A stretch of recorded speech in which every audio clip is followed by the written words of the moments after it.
दिन के निचले स्तरों के करीब ट्रेड करते हुए बाजार और कल की तेजी को पूरी तरह से गंवाते हुए और दबाव में आज पूरे सारे के सारे बाजार। तो बड़ा सवाल है कि आखिरी 1.5 घंटे में आएगी कुछ रिकवरी या फिर कुछ और फिसलेंगे, किन लेवल्स पर होंगे बंद और क्या करें, कल की तैयारी रहेगा इसी पर फोकस। स्वागत है आप सबका फाइनल ट्रेड में। नमस्कार, मैं हूं अनिल सिंह जी। और नमस्कार, मैं हूं दीपांशु भंडारी। सुबह की सुस्ती के बाद अब बाजार गिर रहे हैं। कैसा रहेगा एक्शन आने वाले 1.5 घंटे में, क्या कह रहा है डेटा और कहां रखनी है आपको नजर, ये जानेंगे अनिल जी के साथ। पहले तो इस समय की बड़ी बातें जान लेते हैं। सर दिख रहा है वैसे तो स्क्रीन पर बताएं बड़ी बातें क्या है? बड़ी बातें यही है दीप की जबरदस्त दबाव है बाजार में और दिन के निचले स्तरों के करीब ट्रेड करते हुए दिख रहे हैं। कुछ ऐसे लेवल्स जो परेशान करने वाले हो सकते हैं। निफ्टी पर 200 अंकों का नुकसान है, 240 अंक कल हम बड़े थे, लगभग उतने गंवा चुके हैं। 17,900 के करीब निफ्टी ट्रेड करता हुआ दिखेगा। 700 अंक नीचे आपको दिखेगा सेंसेक्स और बैंक निफ्टी पर दबाव 500 अंकों का है, 42,000 के बेहद करीब। सरकारी बैंकों का इंडेक्स 3% नीचे, टॉप लूजर, क्योंकि आपने देखा होगा बीओबी पीएनबी जैसे शेयरों पर बड़ा दबाव दिखा है। एनबीएफसी काफ़ी कमज़ोर हैं। मेटल आईटी कंपनी शेयरों में दबाव फर्स्ट क्लास है और रियल्टी एफएमसीजी शेयर आज फिर से प्रेशर में है। Mid cap small cap index 1 से 1.5% तक कमज़ोर है। इंडिया विक्स 7% उछलता हुआ और रुपए में शानदार तेजी और रिकवरी का माहौल। लगभग 50 पैसे की तेजी रुपए में होती हुई दिख रही है। डाउ फ्यूचर्स 50 अंक कमजोर है, कोई बहुत खास कमजोरी डाउ फ्यूचर्स में नहीं है। और साथ ही साथ अगर आप देखें तो यूरोप के बाजारों में भी नुकसान जो है वो आधा से 1% का। तो ग्लोबल संकेत थोड़े सपोर्टिव है नहीं आज, ये अब तक आपको नजर आएगा। बिल्कुल, तो ग्लोबल संकेत सपोर्टिव नहीं है। बट अनिल जी ऐसी कोई बड़ी गिरावट भी नहीं आ रही है ग्लोबल मार्केट्स में। अमेरिकी फ्यूचर्स देखें तो आपको 50 पॉइंट नीचे डाउ दिखेगा, 15 पॉइंट नीचे नैस्डैक दिखेगा। एशिया चलिए ठीक है, जापान एक दिन की छुट्टी के बाद खुला तो थोड़ा पॉजिटिव था, बट बाकी के एशिया के बाजारों में भी मिला जुला एक्शन था। इतनी बड़ी गिरावट तो और कहीं नहीं देखी है और कोई ऐसी ट्रिगर भी नहीं है, बात भी नहीं आई है। तो फिर हमारे बाजार किस पर रिएक्ट कर रहे हैं? लंबे समय तक बाजार अगर एक रेंज में रहे और समय के हिसाब से वक्त बिताए, जिसे अंग्रेजी में टाइम वाइज कंसोलिडेशन या टाइम वाइज करेक्शन कहते हैं, अगर एक सीमित दायरे में काफी समय बिताए तो फिर बाजार में जो भी ट्रेडर्स हैं, चाहे वो तेजी की तरफ के हो चाहे मंदी की तरफ के हों, उनमें कॉन्फिडेंस की कमी आ जाती है और हर वक्त आपको अपने ट्रेड पर ये डर रहता है कि मैंने सही तो किया कि नहीं। आप अपने आप से क्वेश्चन मार्क करते हैं। फॉर एग्जांपल, कल अगर आपने क्लोजिंग के वक्त खरीदारी कर ली तो आज बार बार सवाल तेजी करने वाले ट्रेडर्स के मन में ये आ रहा है, मैंने गलती तो नहीं कर दी। और शुक्रवार का आप देखें, जहां आप 17,800 के बेहद नज़दीक जाकर बंद हो रहे थे, ऐसा लग रहा था कि ये तो आप तोड़कर रेंज के नीचे जाने को तैयार हैं और अगर आप शॉर्ट करके गए तो सोमवार को एक ही सवाल आपके मन में रहे, मैंने गलती तो नहीं कर दी बेच के। तो जब आपके ट्रेड पर और आपके बाजार को पढ़ने को लेकर आपको अपनी कला पर, अपनी दक्षता पर, अपनी स्किल पर क्वेश्चन मार्क, डाउट, शक आने लगे, संदेह होने लगे, तो फिर एक्सट्रीम मूवमेंट आते हैं। रेंज के ऊपरी सिरे पर पहुंचते ही कोई न कोई ऐसी चीज आपको दिखेगी जो आपका कॉन्फिडेंस हिला देगी कि ना, खरीद के गलती की थी। और रेंज के निचले सिरे पर आते ही कोई न कोई ऐसी चीज होगी जो आपको ये याद दिलाएगी कि आपने बेचकर गलती की। और एग्जैक्टली हमारे बाजार वही करते हुए दिख रहे हैं और इसीलिए आपका सवाल एकदम जायज है। ऐसा तो बाहर कुछ हुआ ही नहीं, कुछ भी नहीं हुआ है। जब बाहर ऐसा कुछ हुई नहीं तो अंदर ऐसा क्या हो रहा है, क्यों हो रहा है? तो अंदर जो कुछ हो रहा है वो आपके हमारे लोगों के अंदर हो रहा है, तो बाजार में ज्यादा नहीं हो रहा है। अगर आप में, हम में कॉन्फिडेंस की कमी है कि कब लेना है कब बेचना है, लेकर लगे कि गलत कर दिया और बेच कर लगे गलत कर दिया, तो फिर बाजार इस तरह के एक्सट्रीम मूव देता है। रेंज के अंदर जब इस तरह के मूव आते हैं तो जाहिर सी बात है ये आपको एक संकेत देता है रेंज तोड़ने की तैयारी में। अब ये रेंज तोड़ने की तैयारी, इसका मतलब बिल्कुल जरूरी नहीं कि हमेशा ये रेंज नीचे की तरफ ही टूटे, रेंज ऊपर की तरफ भी टूट सकती है। हमें क्या करना है? हमें सिंपल दीप एक ही काम करना है, हमें नजर रखनी है लेवल और डायरेक्शन पर, डिसिप्लिन रखना है। बस दो चीजें, लेवल पता होना चाहिए, डिसिप्लिन होना चाहिए। लेवल क्या है? 17,700 17,800 हमारे लिए स्ट्रॉन्ग सपोर्ट जोन है। जिस दिन इस 100 पॉइंट की रेंज टूटेगी उस दिन हम थैंक यू वेरी मच करके डिसिप्लिन के तौर पर अपनी तेजी की पोजीशन और कम कर लेंगे। 18,200 18,300 हमारे लिए रुकावट की जगह है। जिस दिन इस रेंज को पार करके ऊपर की तरफ निकलेंगे हम शॉर्ट पोजीशन काट कर फुल फ्लेज तेजी में आएंगे। अब आप सोचेंगे कि 100 पॉइंट की रेंज क्यों एक पॉइंट ही दे दो, 17,775 क्यों नहीं बोल देते, या 18,265 क्यों नहीं बोल देते? नहीं बोलता इसलिए नहीं कि मेरी मर्जी है, इसलिए कि जिस तरह की वोलेटिलिटी है, जिस तरह का मार्केट है, एक पॉइंट, पर्टिकुलर पॉइंट को पकड़ के ऐसे बैठ जाना, वो आपकी रेंज के लोअर एंड पर आपको सारा माल बिकवा भी सकता है और रेंज के हायर एंड पर आपके पास बहुत सारी Right. पोजीशन आ जाए, वो भी हो सकता है। Right. इसलिए कभी कभी एग्जैक्ट एक लेवल के बजाय इस रेंज को ऑब्जर्व करना है। 17,700 17,800 के आसपास इस रेंज में क्लोजिंग बेसिस पे सपोर्ट लेगा। जब इसके नीचे निर्णायक रूप से टूटेगा तो हमें समझ में आना चाहिए कि अब मंदी थोड़ी लंबी चलने वाली है। समझ गया। 17,200 17,300 के नजदीक, माफ कीजिएगा, 18,200 18,300 के नजदीक आते ही ऐसा लगेगा कि बस ब्रेकआउट हो रहा है। वहां पर हमें एक आध 2 दिन देखकर ये डिसाइड करना है निर्णायक रूप से ऊपर बंद हो रहे हैं क्या, हो रहे हैं तो फिर समझ जाना कि ये कुछ और तेजी करने को तैयार है। इसलिए रेंज है, जहां लेवल्स की जरूरत होती है लेवल्स दिया जाता है।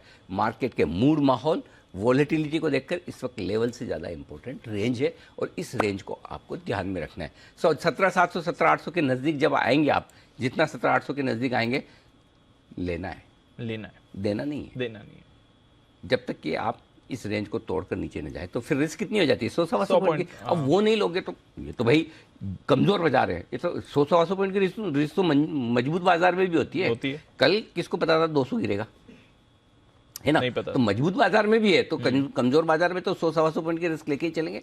और ऊपर में अगर पहले वापस घूम फिर के 18,200 18,300 की रेंज में आते हैं तो वहां पर आपको बेचना है वही 100-125 पॉइंट के रिस्क के साथ। तो बहुत क्रिस्टल क्लियर है। अब चूंकि आपको आज तो ऊपर दिख नहीं रहा, ना आने की कोई संभावना मतलब ज़्यादा दिख रही, थोड़ी बहुत शॉर्ट कवरिंग की वजह से रिकवरी आ जाए एक अलग बात है उसकी संभावना है और क्यों है वो भी मैं आगे डेटा में बताऊंगा। लेकिन अभी आपको निचले स्तर पर कोशिश ये करनी है थोड़ी शॉर्ट कवरिंग और थोड़ी खरीदारी। थोड़ी शॉर्ट कवरिंग, थोड़ी खरीदारी। जी हाँ, अब हिम्मत करनी है, थोड़ी शॉर्ट कवरिंग और थोड़ी खरीदारी की। आज का लो है 17,850, 17,800 17,850 की रेंज में आए तो वहाँ कोशिश कीजिए शॉर्ट काटने की और लेने की। मूड माहौल बहुत ख़राब है, मुझे पता है आपका मुंह फूला हुआ है, किसी से बात करने का मन नहीं है, सब कुछ लाइफ में ख़राब लग रहा होगा, ऐसी फीलिंग आती है ऐसे टाइम पे। लेकिन तभी आपको लेना होता है 17,800 850 की रेंज में लेना है। ऊपर में घूम फिर के वापस आप 18,000 18,050 की रेंज में पहुंचे, वहाँ थोड़ा हल्का कीजिए। बैंक निफ्टी 41,875 बोला था दीप आज का सबसे बेस्ट लेवल खरीदारी करने का, 41,857 का लो है, वहाँ से 200 पॉइंट ऊपर है। 42,000 के नीचे 41,875 तक लेने की जगह है। ऊपर में अगर आप 42,300 के आसपास पहुँचते हैं 300 से 500 की रेंज में, थैंक यू। क्लियर है, ये बचे हुए समय का। बाकी मेरे डेटा तैयार हो रहे हैं, तब तक आप कुशल और अरमान को एंटरटेन कीजिए। अच्छा, एक बार रुपये देख लीजिए अनिल जी, कुछ तो खुशी की झलक ओके जेब में नहीं बट हाँ वैल्यू जो जेब में वो अप्रिशिएट हो रही है सर। बहुत बढ़िया। 56 पैसे मजबूत है क्या हो रहा है एक सिंगल सेशन में? क्या हो रहा है? डॉलर इंडेक्स की कमजोरी 2 दिन में 90 पैसे, 2 दिन में 90 पैसे। बढ़िया है बॉस, बहुत बड़ी मूव आ रही है। अच्छा लग रहा है, वेरी नाइस। कच्चा तेल गिरे रुपया बढ़े, साथ सीधा सीधा बिल कम होता है भाई साहब। एग्जैक्टली, पैसे कम लगते हैं पेट्रोल डीजल के, है ना? दोनों डबल बन जाए। बिल्कुल है। कर दो $70 इधर, इसको कर दो 78, मजा आ जाएगा। करो, कोशिश करो, आनी चाहिए। आशा इसकी है। चलिए तो इन सब चीजों में एटलीस्ट रुपया तो आपको थोड़ी खुशी दिखा रहा है। 5 हफ्ते के ऊपरी स्तर पर इस समय रुपया है। आइए फिर बात करते हैं खबरों वाले शेयर्स और बात करते हैं आने वाले दिनों के ट्रिगर्स की। कुशल और अरमान दोनों हैं तैयार। कुशल, गुड आफ्टरनून, बताएं ट्रिगर्स। गुड आफ्टरनून दीप। ट्रिगर्स के लिहाज से आज इंपॉर्टेंट रहेगा फेड चेयरमैन जेरोम पावेल का आज एक पब्लिक इवेंट में ये हिस्सा लेते हुए दिखेंगे, तो देखना होगा कि वहां से किस तरह के स्टेटमेंट्स निकल कर आते हैं। साथ ही कल के दिन में कैश सेगमेंट से 5 पैसे कैपिटल अपने नंबर्स डिक्लेयर करेगा। साथ ही सुबह 10:30 बजे कैबिनेट की बैठक होने वाली है। IEX इसका बायबैक खुलता हुआ दिखेगा। 11 जनवरी से लेकर 10 जुलाई तक इसका ये बायबैक खुला रहेगा। ओपन मार्केट के जरिए ये बायबैक करने वाले हैं और 200 रुपए प्रति शेयर यहाँ पर प्राइस तय किया गया था। एक्स डिविडेंड ट्रेड करेगा वेल्सपन एंटरप्राइजेस का शेयर। साथ ही GMC प्रोजेक्ट्स इसकी एमलगमेशन की भी एक्स डेट है। ये कल्पतरु पावर ट्रांसमिशन के साथ जो मर्जर का जो बात है उसको लेकर ये एक्स डेट ट्रेड करता हुआ दिखेगा। 12 जनवरी गुरुवार यहाँ पर नंबर्स के लिहाज से निफ्टी से 2 IT कंपनियां HCL टेक और साथ ही इन्फोसिस अपने नंबर्स पोस्ट करेगी। साथ ही कैश सेगमेंट से आनंद राठी वेल्थ, साइंट, GM ब्रिवरीज जैसे स्टॉक्स भी अपने नंबर्स आपके सामने लेकर आएंगे। जहां तक CPI का सवाल है, दिसंबर महीने का आंकड़ा हमारे लिए आता हुआ दिखेगा। साथ ही नवंबर महीने का इंडस्ट्रियल प्रोडक्शन डेटा भी आपके सामने आएगा।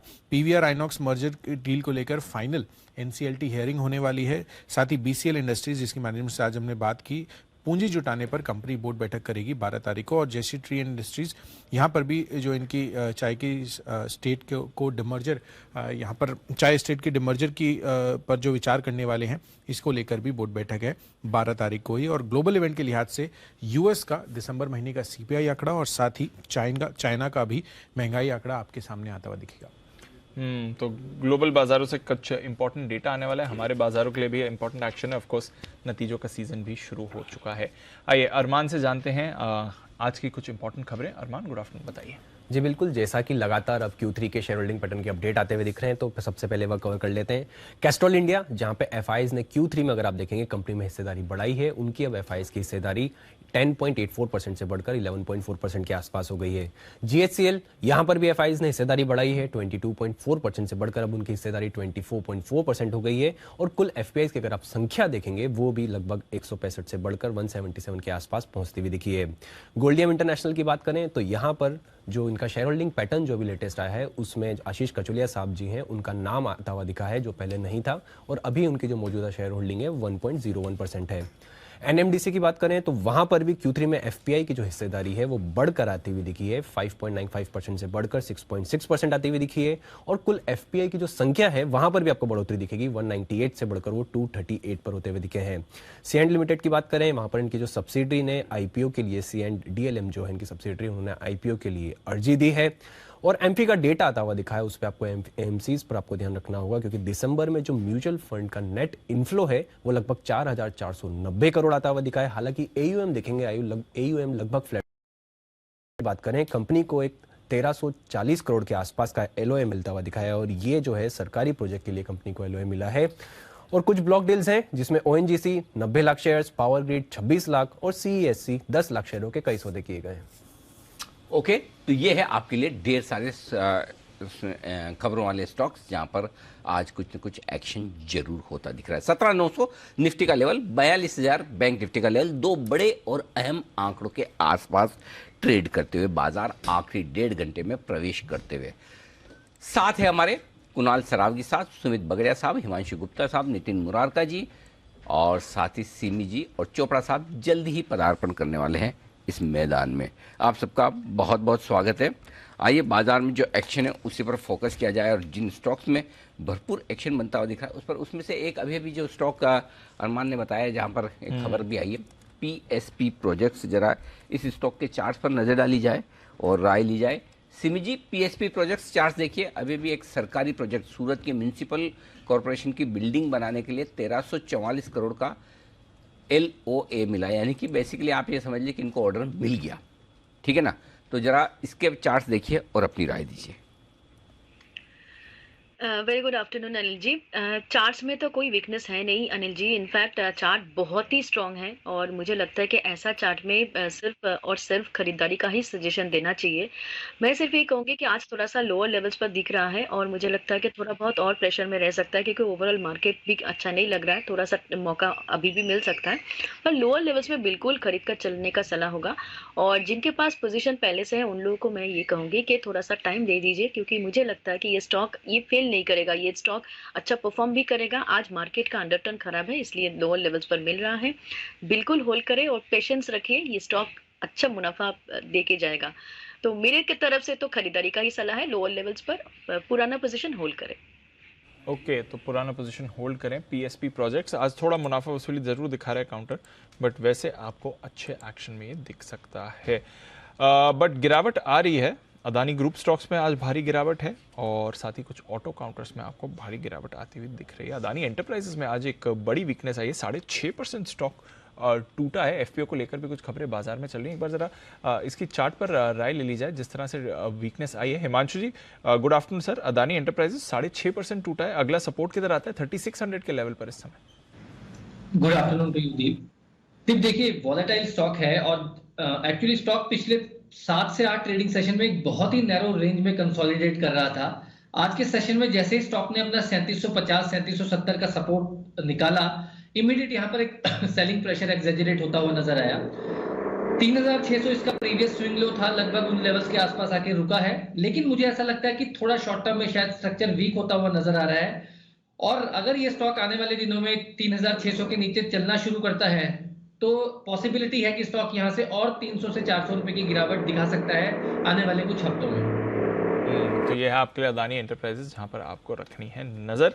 बड़ा ब्रेकडाउन इस पर आता है दिख रहा है। अदानी पोर्ट्स पर भी आपको एक बड़ा ब्रेकडाउन दिख रहा है। बट आइशर मोटर्स यहाँ पर एक वीकनेस बनी हुई है। कोई ऐसे सामने से ट्रिगर नहीं है, बट सुबह से हम देख रहे हैं specially two wheeler counters, Bajaj auto पर सेल कॉल आया था, हीरो मोटो भी कमजोर था और आइशर पर भी आप वीकनेस देख रहे हैं। मुदित जी गुड आफ्टरनून सर, जरा एक बार आइशर के चार्ट्स देखें, क्या चल रहा है इसमें? गुड आफ्टरनून दीप, गुड आफ्टरनून अनिल जी। बिल्कुल देखिए 3150 इंपॉर्टेंट सपोर्ट है, क्योंकि 200 डेमा 3150 के आसपास निकल कर आ रहा है। तो स्टॉक में अगर बाउंस बैक आना है यहाँ से तो 3150 के स्टॉप लॉस है, जिसके पास पोजीशन है होल्ड करके चल सकते हैं। 3150 का अगर ब्रेकडाउन होगा तो स्टॉक में 100 रुपए की और करेक्शन देखने को मिलेगी। 3050 तक की डाउनसाइड ये काउंटर दिखा सकता है। तो अभी जो पोजीशन है 3150 के स्टॉप लॉस से होल्ड करके चल सकते हैं। तो 3150 के स्टॉप लॉस के साथ फिलहाल होल्ड करके चलिए, देखते हैं। ज्यादा दूर नहीं है वैसे अपने सपोर्ट से ये काउंटर इस समय। एचडीएफसी बैंक पर भी प्रेशर बना हुआ है। वैसे तो आज सारे बैंक ही गिर रहे हैं, बट एचडीएफसी बैंक 1.5% नीचे है और निफ्टी बैंक निफ्टी दोनों पर आपको प्रेशर बनाते हुए दिख रहा है। Sumit ji, HDFC bank sir, आज तो पूरे बैंकिंग पैक में गिरावट आई है, एचडीएफसी बैंक अब क्या करेगा?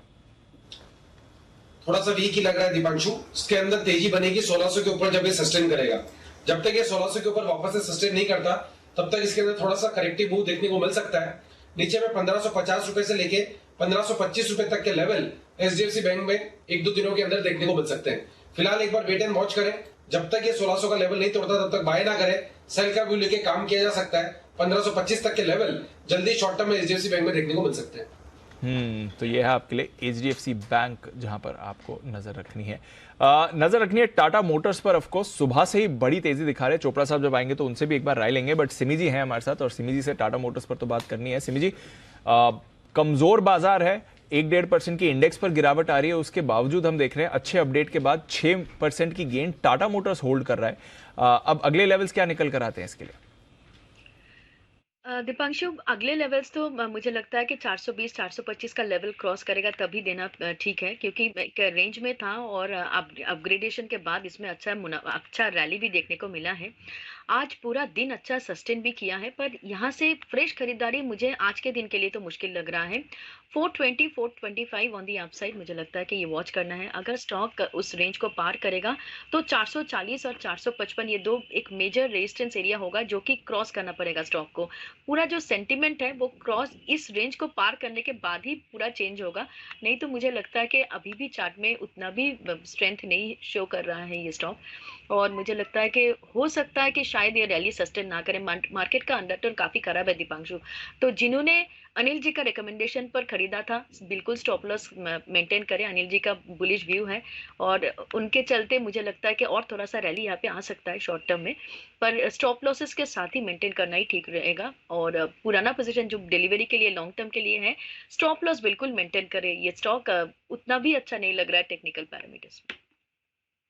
तो ये है आपके लिए टाटा मोटर्स, जबरदस्त मूव दिखा रहा है। कमजोर बाजार के दिन आप देख रहे हैं कि ये काउंटर आपको अच्छे एक्शन में दिख रहा है।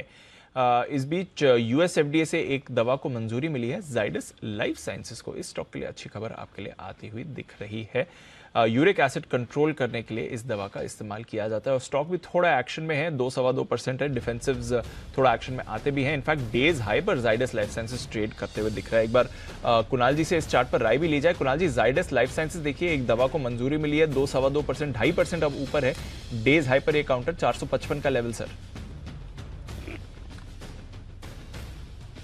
देखिए दीपांशु, पिछले 4-5 दिन से हम एक आउट परफॉर्मेंस देख रहे हैं और आज हम इसमें एक फ्रेश ब्रेकआउट आते हुए दिख रहे हैं, तो मुझे चार्ट बहुत अच्छा लगता है। मुझे लगता है जिनके पास पोजीशन है बिल्कुल बने रहे। ये स्टॉक आपको इन स्तरों से भी काफ़ी ऊपर के लेवल्स यानी कि 500 के आसपास के लेवल्स दिखा सकता है, तो मेरी बने रहने की राय है। और अगर यह 460 के ऊपर टिक जाता है तो नई खरीदारी भी कर सकते हैं। स्टॉप लॉस रखें 445 के आसपास, टारगेट होगा 500 रुपए के करीब।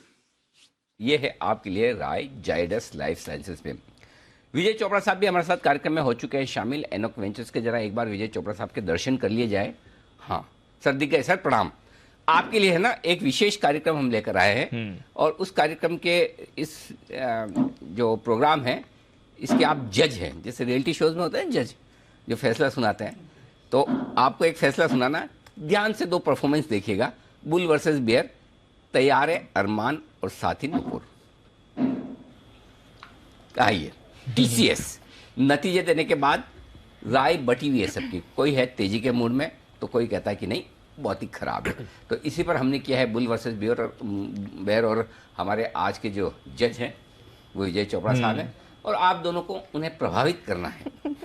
तो शुरुआत कीजिए नुपुर, बताएं अपने पक्ष में क्या है तर्क। बिल्कुल सर, टीसीएस के लिए क्वार्टर 3 नॉर्मली एक सीजनली वीक क्वार्टर होता है, लेकिन वहाँ पे कंपनी ने काफ़ी बढ़िया परफॉर्मेंस दी। जब टॉप लाइन की बात आती है तो काफ़ी जो अनुमान था उससे काफ़ी बढ़िया टॉप लाइन ग्रोथ आती थी कि आई की जो ग्रोथ थी वो काफ़ी स्ट्रॉन्ग थी। मार्जिन भी लार्जली इन लाइन ही थे। अगर क्वार्टर ऑन क्वार्टर पिछले क्वार्टर से कंपेयर करेंगे तो 50 बेसिस पॉइंट का इंप्रूवमेंट दिखेगा। 24.5% के मार्जिन इस बार कंपनी ने किए और जो कॉन्स्टेंट करेंसी ग्रोथ आई थी वो 2.2% के आसपास थी। अनुमान से काफ़ी बढ़िया बीट यहाँ पे हमें नजर आया था। आगे चलकर भी जो कंपनी की पाइपलाइन है वो काफी स्ट्रांग है। वेंडर कंसोलिडेशन अब कंपनी देख रही है, क्लाउड पे फोकस है कंपनी का। दोनों ही जो चीजें वो काफी स्ट्रांग है और मार्जिन भी इंप्रूव होते नजर आएंगे, ऐसा मैनेजमेंट ने कहा उनकी कमेंट्री में। देखिए बिल्कुल सही बात है कि जो मैनेजमेंट, आपने अच्छी बात कही कि मैनेजमेंट कमेंट्री की बात करी। एक तो पहले अगर मुनाफे की बात करें तो मुनाफा तो थोड़ा अनुमान से कमजोर आया था, पर मैनेजमेंट कमेंट्री अगर आप देखेंगे या फिर प्रेस रिलीज आप देखेंगे तो एक चीज आपको क्लियर कट आती हुई दिख रही है। जब वो मैनेजमेंट बोल भी रहे थे, जब टीसीएस के सीईओ बोल भी रहे थे, तब भी वो चीज अपेरेंट थी कि उनका ये चीज क्लियर है कि यूरोप में जो सिचुएशन चल रही है उससे वो बिल्कुल अनसर्टेनिटी है। उस पर वो बोल रहे हैं कि वहां पर अभी भी जो वो हमारे लिए एक बड़ा चैलेंज है और रियल बिग इशू उनके लिए अभी भी वो बना हुआ है। अगर आप कॉन्टिनेंटल यूरोप की बात कर रहे हैं तो वहां पर लगभग 16% रेवेन्यू आता है। वहीं आप यूके की बात करेंगे 16%, लगभग जो 30% रेवेन्यू है उसके लिए तो उन्होंने क्लियरली बोल दिया कि अनसर्टेनिटी जो है वो वहां पर बनी हुई है। और उसी के साथ साथ अगर आप देखेंगे तो टोटल जो उन्होंने बेसिकली एक चीज उन्होंने क्लियर कर दी है कि अभी हम आने वाले समय में जो वहां पर जितना परसेंटेज रेवेन्यू और उसी के साथ साथ नई प्राइस हाइक के साथ जो भी आप देख रहे हैं वहां पर उनको सिचुएशन बहुत अच्छी नहीं दिख रही है। तो इस कारण अब क्या वो ग्रोथ रेट, जब 30% रेवेन्यू उनका वहां पर दिक्कत है, तो क्या वो ग्रोथ रेट मेंटेन कर पाएंगे, वही सोचने वाली बात होगी। बिल्कुल, ग्रोथ रेट मेंटेन होगी कि नहीं, तो मैनेजमेंट ने कहा है कि ग्रोथ रेट भी मेंटेन होगी और FY23 के जो मार्जिन गाइडेंस है वो भी मेंटेन होंगे। एबिट मार्जिन का जो गाइडेंस दिया है कंपनी ने 25% का, वो भी FY23 में पूरा होता दिखेगा, क्योंकि जो ऑपरेशनल एफिशिएंसीज है वो कंट्रोल में। सप्लाई साइड के जो कंसर्न्स थे वहाँ पे भी प्रेशर जो था वो अब कंट्रोल में आ चुका है। डील पाइपलाइन स्ट्रॉन्ग है और जो डिमांड इन्वायरमेंट की आपने बात की यूरोप में कंसर्न से, तो मैनेजमेंट ने कहा है ओवरऑल अगर डिमांड देखे बाकी कंट्रीज का भी तो वो पॉजिटिव है फिलहाल। तो पाइपलाइन स्ट्रांग है, क्लाउड मैनेजमेंट जो कारोबार है कंपनी का वो स्ट्रांग है, मार्केट शेयर बढ़ने वाले हैं, मार्जिन इंप्रूव होने वाले, तो कोई कंसर्न्स ग्रोथ से यहाँ से निकल के नहीं आते हैं। देखिए आपने पाइपलाइन की बात करी, हमको सभी हर एक जना एनालिस्ट जो है वो एक चीज क्लियर बात बोल रहा है कि हमको हो सकता है कि यूएस में भी एक रिसेशन देखने का मिले। ऑलरेडी 32% के लिए तो गवर्नमेंट जो अगर मैनेजमेंट है वो क्लियरली बोल रहा है कि हम खुद अनसर्टेनेड है। और लगभग 51% अगर आप आए देखेंगे कंपनी की जो आती है लगभग नॉर्थ अमेरिका से आती है, तो वहां पर भी आपको ओवरऑल ये जो अनसर्टेनिटी हो सकता है कि जैसे ही चीजें पैन आउट होती हुई दिखे तो वहां पर भी अगले क्वार्टर तक वो ये भी बोलते हुए दिखे कि हमको वहां पर भी अनसर्टेनिटी दिख रही है। उसी के साथ साथ अगर आप देखेंगे कि अब जो प्राइस बढ़ाने की बात बोल रहे हैं कि जो हम कॉन्ट्रैक्ट जिस प्राइस पे करते हैं वहां पर प्राइस बढ़ाने पर मैनेजमेंट ने कहा है कि अभी हमको वहां से कोई प्राइस हाइक नहीं मिल सकता, क्योंकि ऑलरेडी वहां पर एक तो डिमांड की चिंता है, तो अभी प्राइस हाइक तो मिल नहीं रहा है। और उसी के साथ साथ जो ट्रेवल कॉस्ट जो बढ़ रहा है उसके कारण हो सकता है कि इनके मार्जिन पर दबाव आता हुआ दिखे। तो ये जो चीज है कि जहां पर उनको प्राइस हाइक नहीं मिल रहा है और ऑलरेडी जो यूएस में अब जो स्लोडाउन की जो बातें चल रही है उसका भी इंपैक्ट इवेंचुअली अभी नहीं का हो सकता है, क्योंकि अगर उसके पहले अगर 2-3 क्वार्टर में पहले देखेंगे तो यूरोप के लिए भी इतनी कंपैरेटिवली इतनी नेगेटिव स्टोरी नहीं थी, अब वो आती हुई दिखी, तो हो सकता है आने वाले 2 क्वार्टर में शायद वो भी होता हुआ दिखे। सबसे बड़ा कंसर्न शायद आपने मिस कर दिया, वो अट्रिशन का था, तो मैं उस पर बता देती हूँ आपको कि वो भी सॉर्ट आउट हो रहा है। काफ़ी 6 महीने के बाद जो अट्रिशन रेट है वो पीक आउट हो चुकी है, 21.3% के आसपास वो है फिलहाल। और इनफैक्ट इस क्वार्टर में देखें तो करीबन 2200 एम्प्लॉयज़ थे जो वहाँ पे डिडक्शन हुआ, नेट जो लोग छोड़ के गए वो इस बार कंपनी ने अमाउंट वो हेडकाउंट दिया है। तो अट्रिशन रेट का जो सबसे बड़ा कंसर्न था वो अब यहाँ से ख़त्म हो गया। हालांकि टीसीएस हो सकता है कि आपको ग्लोबल मार्केट में प्राइस नहीं बढ़ा रहे हो, लेकिन डोमेस्टिक में भी अब काफ़ी ज़्यादा अच्छी डिमांड है और पाइपलाइन जो है वो काफ़ी स्ट्रॉन्ग है। मार्जिन का पॉइंट आपने हर पॉइंट में कहा है, तो यही कहूँगी कि 24.5% के वो 25% का गाइडेंस मैनेजमेंट स्टिक है उस पर। देखिए, आपने खुद ने एक पॉइंट बोल दिया जो शायद आपने उसको पॉजिटिव लिया। मैं उस चीज को ऐसा लूंगा कि कंपनी का अगर आप देखेंगे, टीसीएस के लिए पीएनएल में आपको सबसे बड़ी कॉस्ट क्या दिखेगी? Employ cost. उनके लिए सबसे बड़ा असेट ऑब्वियसली हर एक ऑर्गेनाइजेशन के लिए होता है, पर उनके लिए तो फॉर्चुनेटली अगर आप देखेंगे वहां पे एम्प्लॉय कॉस्ट ही है। तो अगर आप एम्प्लॉइज की काउंट कब करेंगे, आप कब जॉब कम देंगे एम्प्लॉइज को? क्योंकि जब आपको लगेगा कि मुझे मेरा आउटलुक अनसर्टन है, ये तो लॉजिकल चीज है। तो अगर मुझे ये दिख रहा है कि इतने टाइम बाद अगर वो हेडकाउंट है, नेट हेडकाउंट वो कम होता हुआ दिख रहा है, तो मुझे अनसर्टनिटी क्लियरली दिख रही है कि यार इतने टाइम बाद ऐसा कैसे हो सकता है। तो डेफिनेटली आपने ये वाला जो पॉइंट पॉजिटिव लिया, मैं उस चीज को बहुत नेगेटिव लेता हूं कि उनको आगे अनसर्टन इतना दिख रहा है फ्यूचर, तो उन्होंने हेडकाउंट ही कम कर दिया। तो ऑब्वियसली ये एक जो नेगेटिव पॉइंट हो जाता है। उसी के साथ साथ अगर आप देखेंगे कि कंपनी कंपेरेटिवली, और ये ऐसा नहीं हुआ है कि ये अभी पहले हुआ है, अगर आप देखेंगे कई टाइम बाद ये चीज हुई है, तो ये और एग्रेसिव हो जाता है ये वाली चीज। आप और मैं अग्री करें ना करें, सीएलएसए की तो आउट परफॉर्मेंस की रेटिंग है और उन्होंने तो अपना लक्ष्य बढ़ा दिया टीसीएस पर। और उसकी बात अगर नोमुरा की बात करें तो उनका तो रेड्यूसमेंट है ना, उन्होंने टारगेट रखेंगे 2850 का कर दिया है। तो 3550 से लेके 2850 दोनों के टारगेट है। ये 52 हफ्तों की ऊपर और नीचे की रेंज नूपुर और साथ ही अरमान ने दी है। दोनों ने अपने तर्क और वितर्क और कुतर्क नहीं दिए, सिर्फ तर्क दिए हैं। तो आज के हमारे जज चोपड़ा साहब बताएं सर, किसकी जीत है? अनिल जी, थोड़ा सा फंसा हुआ गेम है ये। अच्छा। और मुझे लगता है कि जैसे यूएस से अच्छी कमेंट्री आनी शुरू हो जाएगी, हो सकता है उसमें 2 महीने लगे, 3 महीने लगे, मगर वो आज नहीं है। मुझे लगता है आईटी एज अ सेक्टर थोड़ा सा परेशान करेगा और उसमें इतनी तेजी फायरवर्क्स देखने को नहीं मिलेंगे।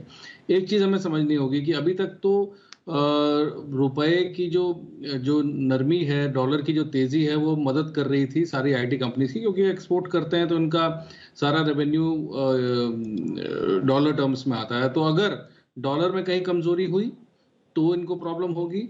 दूसरी बात यह है कि इनके जो मार्जिन्स हैं, करीब 54% तो इनका यूएस से बिजनेस आता है और वहाँ मार्जिन करीब 2% की ग्रोथ है। यूके में जहाँ 15% का करीब मार्केट शेयर है, वहाँ पे डी ग्रोथ है।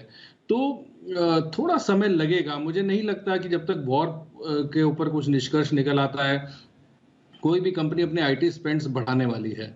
और खास करके जब बीएफएसआई क्षेत्र में मेरे ख्याल से 45% टीसीएस का जो बिजनेस है वो बीएफएसआई क्षेत्र से आता है, बैंकिंग एंड फाइनेंशियल सर्विसेज से, तो वहां पर तो मुझे बिल्कुल भी ग्रोथ नजर नहीं आती। रीजन क्या है कि अभी हाई इन्फ्लेशन की वजह से सारे बैंक्स और सारे वहां के जो एनबीएफसीज हैं या जो भी फाइनेंशियल इंस्टीट्यूशंस हैं वो स्ट्रेस में है, क्योंकि सडनली इतना हाई इंटरेस्ट रेट है। जहां पर यूएस में 2% पे होम लोन मिलता था, आज 6.5-7% है। तो डिफॉल्ट्स के चांसेस ज्यादा हैं। तो जब डिफॉल्ट के चांसेस ज्यादा हैं तो कोई भी बैंक, कोई भी फाइनेंशियल इंस्टीट्यूशन अपना पैसा बचा के चलेगा और वो आईटी स्पेंड्स अभी नहीं बढ़ाएगा जब तक क्लैरिटी नहीं आती वॉर के ऊपर। मुझे लगता है कि आईटी क्षेत्र में ऑल आउट बाइंग नहीं करनी चाहिए, नंबर 1। नंबर 2, जो लोग ऑलरेडी निवेशित हैं, उन्होंने खरीद के रखा है, तो इन कंपनीज को आईटी बेलवेदर कहा जाता है। मुझे मतलब अगर हिंदी में अगर बोलना चाहें, आज हिंदी दिवस मना रहे हैं हम, तो ये दिग्गज हैं। बेलवेदर का मतलब ये है कि हर किस्म का मौसम इन्होंने झेला हुआ है। तो मेरा ये मानना है कि TCS, Infosys, Wipro, HCL tech जैसी कंपनीज, टेक महिंद्रा जैसी कंपनीज ने बहुत मौसम देखे हैं, बहुत पतझड़ देखे हैं। और मुझे लगता है कि हो सकता है कि आने वाले 1 से 2 तिमाही के अंदर दोबारा से ग्रीन शूट्स देखने को मिले, दोबारा से हरियाली आए और फिर ऑल आउट जाके बाइंग कर सकते हैं। और जो पुराने निवेशक हैं वो बने रहें, डरे नहीं। अभी भी कंपनी ने डिविडेंड डिक्लेयर किया, ये अच्छी बात है। अब थोड़ा सा मैं पॉजिटिव भी बोलता हूँ कि करीब 22,000 नए एम्प्लॉयज ऐड किए हैं। एम्प्लॉय ऐड करने का मतलब ये है कि थोड़ा सा इस बात का हम लोग कंफर्मेशन मांग सकते हैं कि कुछ तो पॉजिटिव हो रहा है, ऐसा नहीं है कि सभी कुछ नेगेटिव है। तो एम्प्लॉय एडिशन बहुत अच्छी बात है। और जैसे नुपुर ने कहा, एट्रिशन कुछ हद तक रुक गया है, वो भी एक बहुत अच्छी बात है। मगर नई बाइंग के लिए मैं कहूँगा थोड़ा सा वेट करिए। और यूरोप और यूएस से जैसी भी खबर आती है, वॉर को लेकर जो खबर आती है, वो बहुत इंपॉर्टेंट होगी। तो ये है राय आपके लिए टीसीएस पर। ठीक उसी तरह से जिस तरह के तर्क दिए गए थे, काफ़ी लंबे लंबे बड़े बड़े, नूपुर और अरमान की तरह, अब आज मुझे समझ में आया दीप कि रियलिटी शो के जजेस को इतने ज़्यादा पैसे क्यों मिलते हैं। आसान काम नहीं है। नहीं, बिल्कुल नहीं। सर उसमें ना चोपड़ा साहब, उसमें ना खाली 1 या 2 सेंटेंस ही बोलने होते हैं और उसमें आड़ा टेढ़ा जजमेंट देना होता है जिससे कि टीआरपी आए। आपने जो दिया ना पूरा विश्लेषण दिया, इसमें टीआरपी नहीं आती, मतलब रियलिटी शो की हमारी तो आती है लेकिन रियलिटी वालों को जब पैसा इसलिए मतलब वो बड़े पहले से लिख के लाते हैं। यहाँ पे तो क्या है, सब एकदम रियल टाइम बेसिस में ना सर का तो एनालिसिस। तो धन्यवाद सर, आपने टीसीएस पे पूरा अपना विश्लेषण बताया भी और हमें समझ में आया भी। आइए हिमांशु जी के लिए बिगुल है और साथ ही नितिन जी के लिए भी। तो पहले हिटमैन हिमांशु।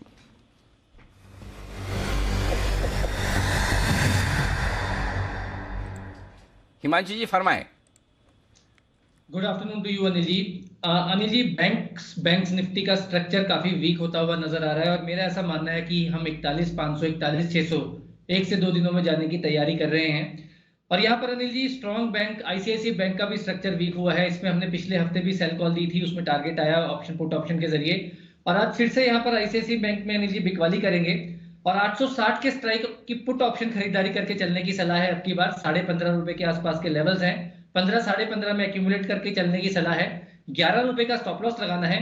21 और 24 रुपए के 2 टारगेट्स के लिए आईसीआईसीआई बैंक की 860 की स्ट्राइक की पुट ऑप्शन खरीदारी करके चलने की सलाह है। यहाँ पर अनिल जी कंसोलिडेशन का ब्रेकडाउन है और मुझे लगता है स्टॉक 845 840 रुपए तक के लेवल्स 1 से 2 दिनों में दिखाने का पोटेंशियल रखता है। आईसीआईसीआई बैंक पुट खरीदें, कुछ न कुछ पुट या कॉल ही खरीदने की राय देंगे नितिन जी। वक्त है निफ्टी के निशानेबाज नितिन मुरारका से मुलाकात करने का।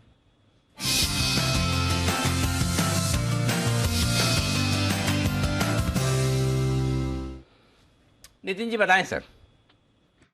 देखिए 2 दिन इस वीकली एक्सपायरी को बाकी है और हम 2 स्ट्रैटेजी बना सकते हैं। एक तो यहाँ पे मंदी की ही स्ट्रैटेजी है, 17,800 की पुट ऑप्शन आप नेकेड ले सकते हैं जिसका प्राइस 45 रुपीज है। 17,800 की पुट 45 रुपीज है, थोड़ा आउट ऑफ मनी ले रहा हूँ क्योंकि ऑलरेडी हम 220 पॉइंट डाउन है। जिसका स्टॉप लॉस होगा 10 रुपए का, यानी आप 35 रुपए का रिस्क लेंगे और ये पुट ऑप्शन आपकी डबल हो सकती है, यानी कि मुझे ऐसा लग रहा है कि 17,800 का लेवल आएगा और वो ब्रेक कर सकता है। और दूसरा थोड़ी सेफ स्ट्रेटजी है जिसे हम बियर पुट स्प्रेड बोलेंगे और इसमें हम 17,900 की पुट ऑप्शन ले लेंगे और उसके अगेंस्ट में 17,800 की पुट ऑप्शन बेच देंगे 1:1, यानी बियर पुट स्प्रेड हो गई जो आपकी अभी 40 रुपए की कॉस्टिंग में बनती है और इसके टारगेट 80 रुपए स्प्रेड वैल्यू की हो सकती है, यानी 40 रुपए में जो आप लेंगे उसकी 80 डबल हो सकती है और स्टॉप लॉस आपका 20 रुपए लॉस का रखना है। इन दोनों में जो भी स्ट्रेटजी आपको कंफर्टेबल लगे वो आप बना करके चल सकते हैं। ओवरऑल डेटा से ऐसा समझ में आ रहा है कि ये थर्ड अटेम्प्ट है जो हम 17,800 के आसपास जाने की कोशिश कर रहे हैं और ऐसा लग रहा है कि इस एक्सपायरी में 17,800 का एक ब्रेक आना चाहिए क्योंकि ये थर्ड अटेम्प्ट है। और जो रोलोवर्स हुआ है, रोलोवर्स 18,200 के आसपास हुआ है और वहां से बार बार हम उसके ऊपर नहीं जा पा रहे हैं, तो जो बुल्स हैं वो अनकंफर्टेबल हो रहे हैं और शॉर्ट्स वाले जीत रहे हैं। तो मुझे ऐसा लग रहा है कि एक बार 17,750 तक हम इस एक्सपायरी में जा सकते हैं। तो इसलिए हम क्या तो बियर पुट स्प्रेड ले सकते हैं या दूसरी स्ट्रेटजी 17,800 की नेकेड पुट ऑप्शन ले सकते हैं। आप 2 स्ट्रेटजी बता रहे हैं, एक तो सिंपल है 17,800 का पुट ले लो 45 रुपए में, 10 रुपए का स्टॉप लॉस, 65 और 70 का टारगेट। बराबर है नितिन जी? जी बराबर है जी। अच्छा। 75 और 85 का टारगेट हम 75 और 85 कर देते हैं। आप टारगेट बढ़ाओ, हमें कोई तकलीफ नहीं, टारगेट जो बढ़ाता है ना हमें अच्छा लगता है। अच्छा, दूसरा आपका है कि भाई 17,900 का पुट लो, सामने 17,800 का एक बेच दो, 36 रुपए लगेंगे, 10 का स्टॉप लॉस रखिए और स्प्रेड का दाम हो जाए जब 80 तो थैंक यू वेरी मच कर लीजिए। करनी मंदी है, या तो आप स्प्रेड बनाना है तो स्प्रेड बना लीजिए और अगर स्प्रेड नहीं बनाना तो सीधे सीधे पुट ले लीजिए। बराबर नितिन जी? डन जी बिल्कुल Anil ji, perfect, very nice. आइए, तो ये हो गया आपके लिए राय पूरी तरह से नितिन जी की तरफ से आते। सेठी साहब कार्यक्रम में हैं तैयार, बिगुल के साथ स्वागत किया जाए सेठी साहब का। सदाबहार सेठी साहब की शॉर्ट टर्म पिक्स।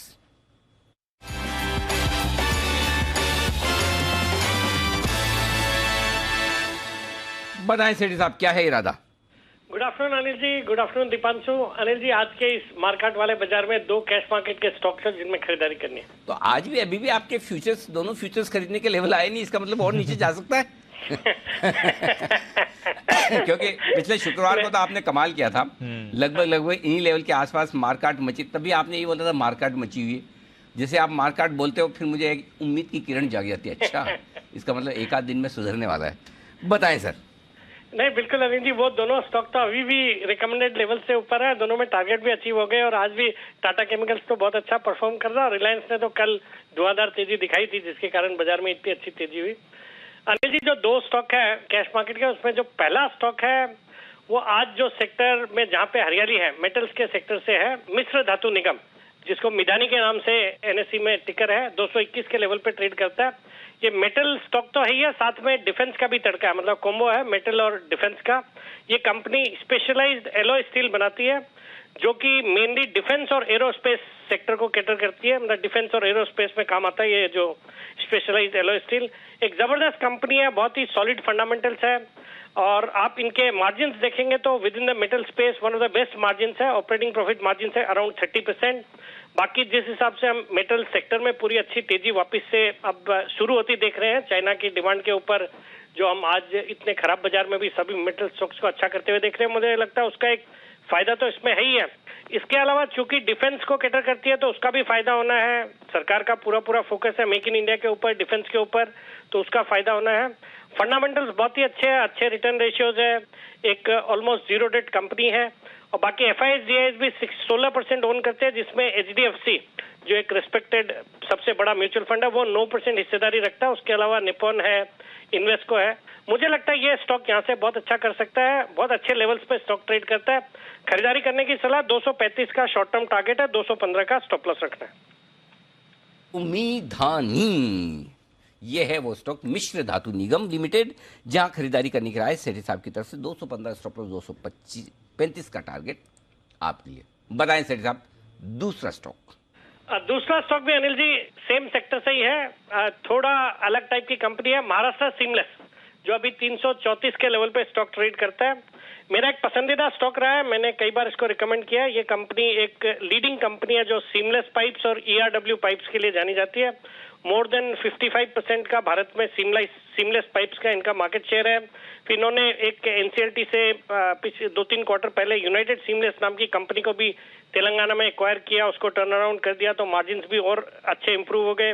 फिर इनका एक रिग्स का भी कारोबार है जो जिससे भी पिछले 1-2 क्वार्टर से एबिटा में अच्छा कंट्रीब्यूशन आ रहा है। और हाल ही में इनको एक जो अंडर सी क्रूड ऑयल और गैस के ट्रांसपोर्टेशन के लिए जो सीमलेस पाइप्स लगते हैं उसका पहला ऑर्डर मिला है, इनको हाल ही में मिला था, और ये एक इंपोर्ट सब्स्टिट्यूट प्रोडक्ट है, मतलब आमतौर पे भारत में कोई कंपनी नहीं बनाती, इंपोर्ट करना पड़ता है।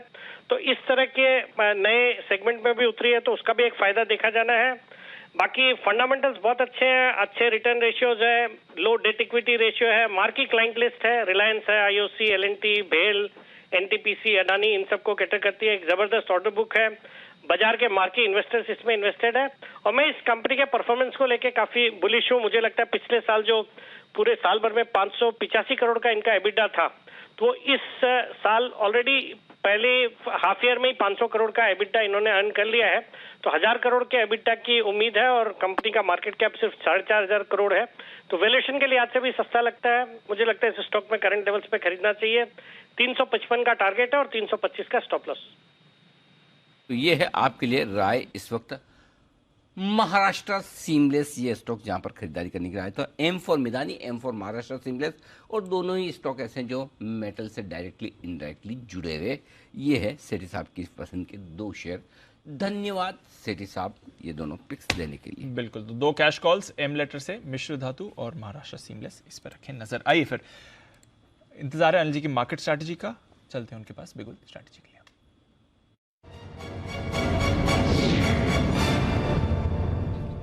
सर थोड़ी डाउ फ्यूचर्स की भी परेशानी बढ़ रही है, 100 पॉइंट नीचे। डाउ फ्यूचर को ऐसा मत बोलो फालतू में, ऐसा कितना 80 वाला 100 हुआ है बेचारा, थोड़ा इतना ज्यादा भी नहीं। मतलब दीप ये तो क्या है, हम खराब है, हमें बहाना ढूंढना है किसकी वजह से खराब हो रहा है। एक्चुअली तो हालत तो हमारी खराब है, हमारी खराब। डाउ फ्यूचर में क्या कर रहा है, सोई तो हुआ ना, सॉरी हाँ। कल शाम के भी 100 जोड़ लो तो 200। अच्छा ठीक है, बहुत ज्यादा खराब है जी दीप। चलिए फिर नैस्डैक को तो फिर डिस्काउंट ही कर देते हैं, वहां पे तो हार्डली कुछ एक्शन हो रहा है। यूरोप भी ठीक है सर, 1/4 आधा % नीचे, बट कल की हमारी सारी गेन्स गिव अप कर दी हमने। एक्चुअली गिव अप करने की एक वजह तो ये थी, कल जितनी तेजी सोची उतनी हुई नहीं। तो कोई बात नहीं, ऐसा भी नहीं कि कल हम बहुत ज्यादा तेजी सोच रहे थे, बंद होते 70-80 ऊपर था, तो उसके सामने 100-125 नीचे हुआ था डाउ बंद, तो यानी 200 पॉइंट का तो वो एडजस्टमेंट और 100 पॉइंट का ये एडजस्टमेंट अभी जो नीचे 300 पॉइंट डाउ के हिसाब से तो आपको गिरना है, बराबर है जी। 700 डाउ बढ़ा तो आप कितने बढ़े, 240। 300 घटा तो आपने वापस 240 घट गए, हाँ वापस उतना वहीं पर आ गए। तो मतलब क्या है जी, मतलब कि अपने में भी ताकत तो है नहीं है। ईमानदारी की बात तो ये नहीं दिख रही है। जो कुछ आती है खरीदारी थोड़ी बहुत शॉर्ट कवरिंग की वजह से आ जाती है, ठीक है, डाउ की रिकवरी से आ जाती है, खाली अपने दम पर हम नहीं बढ़ रहे। एक जमाना था हम डाउ देखे बगैर अपने दम पे बढ़ जाते थे, ये बड़ा चेंज हो रहा है बाजार के मूड में। पहले क्या होता था कि डाउ घटता भी था तो अपने पैसे की, अपनी ताकत, अपना मूड अच्छा, सब कुछ बढ़िया है, सामने बजट भी नहीं था इतना जल्दी, सो लेने में मजा आता था। अब क्या है, सबके मन में बैठा हुआ डर, मैं बताऊँ बढ़ क्यों नहीं रहा या ऊपर क्यों अटक रहा है, डर सबके मन में क्या बैठ गया दीप कि शॉर्ट टर्म कैपिटल गेन का कुछ हो जाएगा, कुछ हो जाएगा। अब है ना, क्या है, एक तो जैसे ये बोलते हैं तो मूड खराब होता है, और जैसे मूड खराब होता है पूछता क्यों खराब है, कुछ शॉर्ट टर्म का आ जाएगा। तो आज मार्केट में आप बात करो हर आदमी से, इस बार short term capital gain tax बढ़ने वाला है, इस बार short term capital gain tax बढ़ने वाला है। बढ़ेगा नहीं बढ़ेगा ये एक्चुअली देखा जाए तो किसी को मालूम तो है नहीं, है ना, सब अंदाज लगाने वाली बातें हैं, राइट। लेकिन क्या डर सबके है, और फिर बजट के दिन अगर समझो ना बढ़ा कुछ तो अरे वाह क्या बजट था, शूट अप हो जाएगा, कुछ खराब किया ही नहीं, इसका मतलब अच्छा बजट है ना। ये मार्केट का माइंड सेट है, बस है तो है, क्या कर सकते हैं। आइए डेटा बता सकता हूँ मैं आपको। 18,000 के नीचे जो आप ट्रेड कर रहे हैं, अच्छा खासा ट्रेड कर रहे हैं, ये अच्छा संकेत हमारे लिए है नहीं। क्यों? 18,000 के पुट, 18,000 के कॉल, दोनों पर हाईएस्ट ओपन इंटरेस्ट है, और हाईएस्ट ओपन इंटरेस्ट जिस स्ट्राइक प्राइस पर हो और एक ही स्ट्राइक प्राइस पर हो और उससे 125 पॉइंट नीचे ट्रेड करें, ये कमजोरी का संकेत है। ऐसे में आपके लिए आज के लिए अभी भी नीचे की रिस्क खुली हुई है, 17,775, 17,825 की रेंज तक जा सकता है, वहाँ शायद रुकने की कोशिश करें, ठीक है। तो अभी भी 50-75 पॉइंट की जगह तो नीचे है। जहाँ तक जाने की कोशिश निफ्टी की नीचे की हो सकती है। अगर वहाँ पहुँचे और आपको रिस्क कम रखनी है, आप ये सोचें कि ज़्यादा मुनाफा ना आए, मेरा ज़्यादा नुकसान न लगे, पैसा आ जाए, तो फिर एक बार वहाँ पर ट्रेडिंग रेंज के निचले सिरे के आसपास जब पहुंचेंगे, एक बार शॉर्ट करने की आप सोच सकते हैं। और वो क्यों सोच सकते हैं, उसका भी वजह है कि थोड़े बाजार ओवरसोल्ड हो जाएंगे, लेकिन ओवरसोल्ड जो होंगे वो सिर्फ और सिर्फ बैंक निफ्टी पर होंगे, निफ्टी पर नहीं। बैंक निफ्टी का भी मैं अच्छा लेवल देता हूँ ना, कहाँ पे आपको शॉर्ट काटनी चाहिए। सो निफ्टी का अच्छा लेवल शॉर्ट काटने के लिए 17,775, 17,805, ये 20 पॉइंट की रेंज है जहाँ पे आपको शॉर्ट काटनी चाहिए। 17,775 आप भी सोचोगे क्या लेवल निकाल के 20 पॉइंट का लेवल और 5 पॉइंट, मेरा मजा आता है। क्या ज़्यादा कुछ है नहीं मार्केट में, लेवल ही निकालें जी। तो 17,775, 17,805 ये अच्छा जगह है जहाँ पर आए तो शॉर्ट काटनी चाहिए। और बहुत एग्रेसिव ट्रेडर हैं तो समझो आप लेकर जाना चाहते हैं तो ऑप्शन के जरिए खरीदारी कर सकते हैं, पहली चीज़, ठीक है। पॉइंट नंबर 2, अब आइए बैंक निफ्टी। 41,875 के आसपास जो सपोर्ट है वो अब तक तो होल्ड हो रहा है, उसके आसपास ट्रेड कर रहा है। बेस्ट जगह बैंक निफ्टी खरीदने की है अगर आ जाए तो 41,575 से 41,675, राउंड फिगर में 41,600 से 41,700, यहाँ से 200 से 300 पॉइंट नीचे अगर और बैंक निफ्टी आ जाए तो लेने के लिए परफेक्ट जगह हो जाएगी। अच्छा, हाँ, 41,600, 41,700 राउंड फिगर में बता दूं ताकि आपको याद रखने में मुश्किल ना हो। 41,875 इसके पहले जो सपोर्ट है वो अभी तक होल्ड हो रहा है। अगर यहाँ से समझो निफ्टी 17,800 आता है, 7,500 पॉइंट निकलता है, तो बैंक निफ्टी भी वहाँ आ सकता है 41,600-700 की रेंज में। वहाँ पर आपको शॉर्ट भी काटनी चाहिए, फ्रेश खरीदारी भी करनी चाहिए।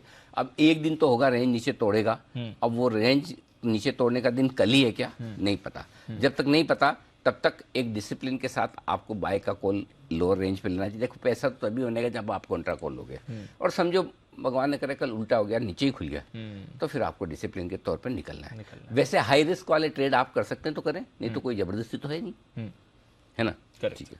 अब ऊपर कितना जा सकते हैं आज के लिए? 18,000 आपसे पार ना हो पाएगा, तो 17,950, 18,000 आए, वहीं से हल्का करना शुरू कीजिए। Bank Nifty 42,200, 42,300, thank you very much. अगर आ जाए तो बस, इससे ज़्यादा तेजी मत सोचना। तेजी तो नहीं, उसको तेजी बोलते भी नहीं, शॉर्ट कवरिंग ही बोलते हैं। 42,200, 42,300 में हल्का हो जाना, आज की बात कर रहा हूँ, कल की कल देखेंगे। और निफ्टी 17,950, 18,000, बस ये आपके डेटा बताएं। एक ही चीज़ अच्छी है दीप, बैंक निफ्टी जरूर ओवरसोल्ड है इंट्राडे बेसिस, 0.53 का पुट कॉल रेशियो पे है, इसीलिए 41,850, 875 पे सपोर्ट ले रहा है। अगर यहाँ से गया तो 41,600, 700 पहुंचेगा, वहाँ आपको शॉर्ट काटने चीज लेना चाहिए। Got it sir, okay. ये इंपॉर्टेंट लेवल्स और कहाँ पर एंट्री करनी है ये भी अब आपके लिए क्लियर हो गया है अनिल जी की तरफ से। आइए कुछ बिगुल्स हैं। पहले बिगुल सुमित जी के लिए, सुमित का सुपर हिट।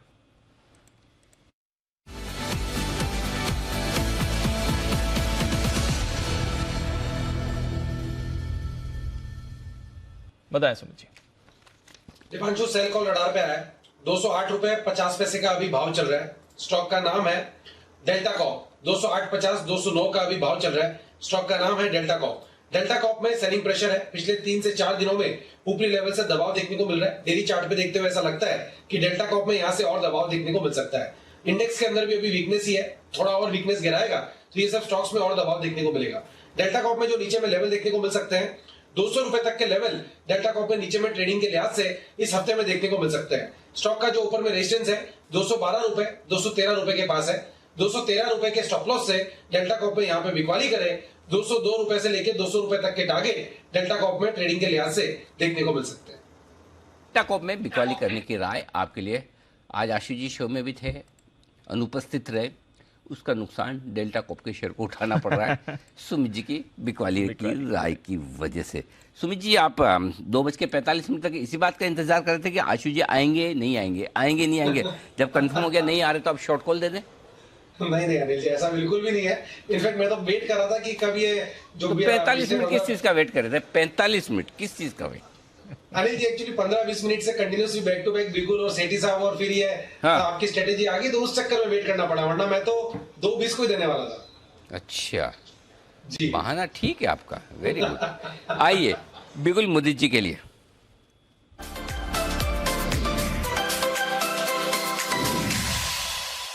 जी फरमाएं। पूरी तरह से ब्रेकडाउन दिखा रहा है और बड़ी करेक्शन के लिए तैयार हुआ है। बेच के चल रहा है जुबिलिएंट फूड। 491 स्पॉट के लेवल है। जुबिलिएंट फूड को यहीं पर शॉर्ट करके चलेंगे। पहला टारगेट बनेगा 483 का, दूसरा टारगेट बनेगा 475 का, स्टॉप लॉस रहेगा 496 का। लगातार ये counter lower highs lower lows में ट्रेड हो रहा था। फॉलिंग चैनल में ये काउंटर ट्रेड हो रहा था। फॉलिंग चैनल की सपोर्ट लाइन का भी ब्रेकडाउन आज के सेशन में वॉल्यूम के साथ देखने को मिला है। कल पूरे दिन में जितना वॉल्यूम था उससे 40% ज्यादा वॉल्यूम के साथ आज इस काउंटर में करेक्शन देखने को मिल रही है। 475 तक की डाउनसाइड के लिए जुबिलिएंट फूड तैयार हो चुका है। यहां पर शॉर्ट करके चलेंगे। 483 पहला टारगेट, दूसरा टारगेट 475 का रहेगा, स्टॉप लॉस रहेगा 496 का। जुबिलेंट फूड यहां बिकवाली करने की राय 483 475 के टारगेट के लिए। आइए मुलाकात की जाए बसीन साहब से।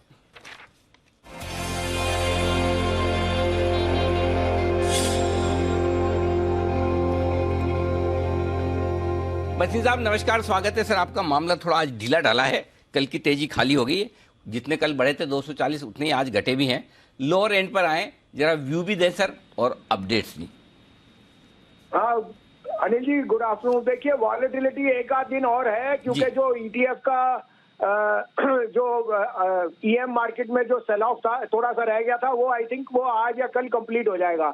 आप पॉजिटिव देखिए, रुपए को देखिए, क्या रुपया शांत दिखा रहा है। तो रुपए इतना स्ट्रांग होने की बावजूद तो अगर मार्केट घटती है it is just because of compulsive sell off. This is the time to put your money where your mouth is. Results are good. I think TCS numbers were very very benign और आगे भी आपको बहुत अच्छी numbers आने की शंका है।